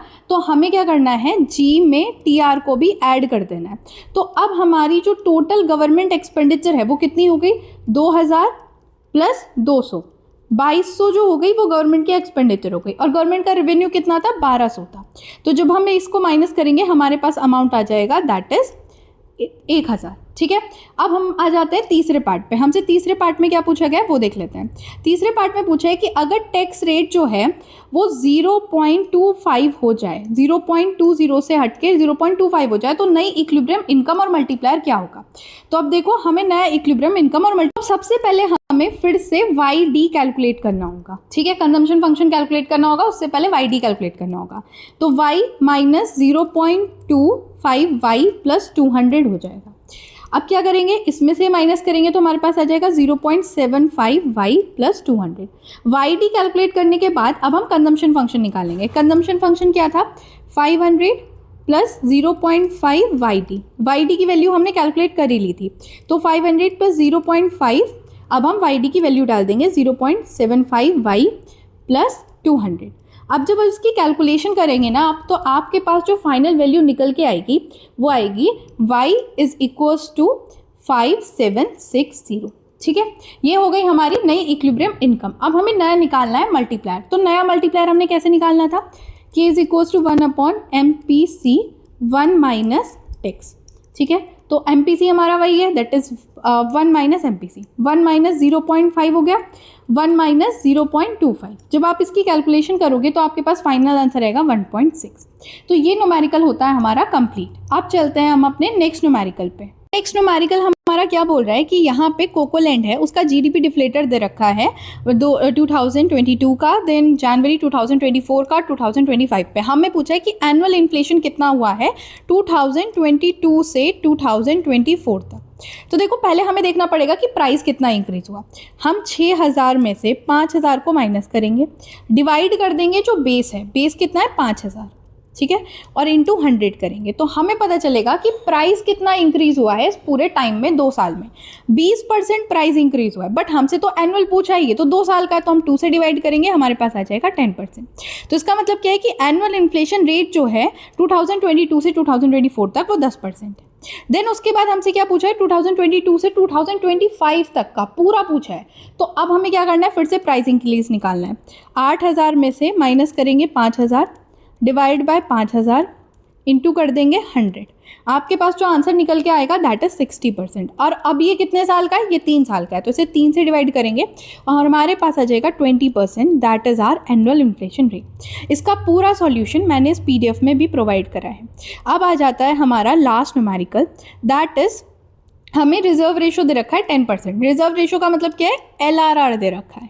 इनिशियल डिपॉजिट दे रखी है 100 करोड़। अब हमसे पूछा है कि मनी क्रिएशन कितना हुआ वो बताओ। तो मैंने आपको क्या बताया था, पहले हमें मल्टीप्लायर निकालना पड़ेगा। मल्टीप्लायर कैसे निकलता है, 1/LRR, ठीक है।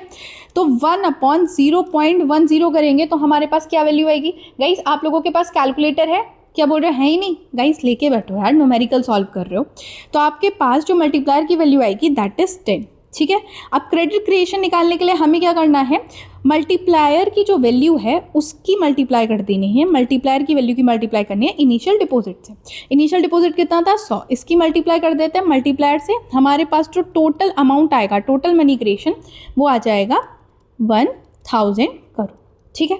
इसी के साथ आपका पूरा न्यूमेरिकल होता है कंप्लीट। बट गाइस सिर्फ न्यूमेरिकल बात नहीं है, और भी चीज़ें मैंने ऐड करी हैं।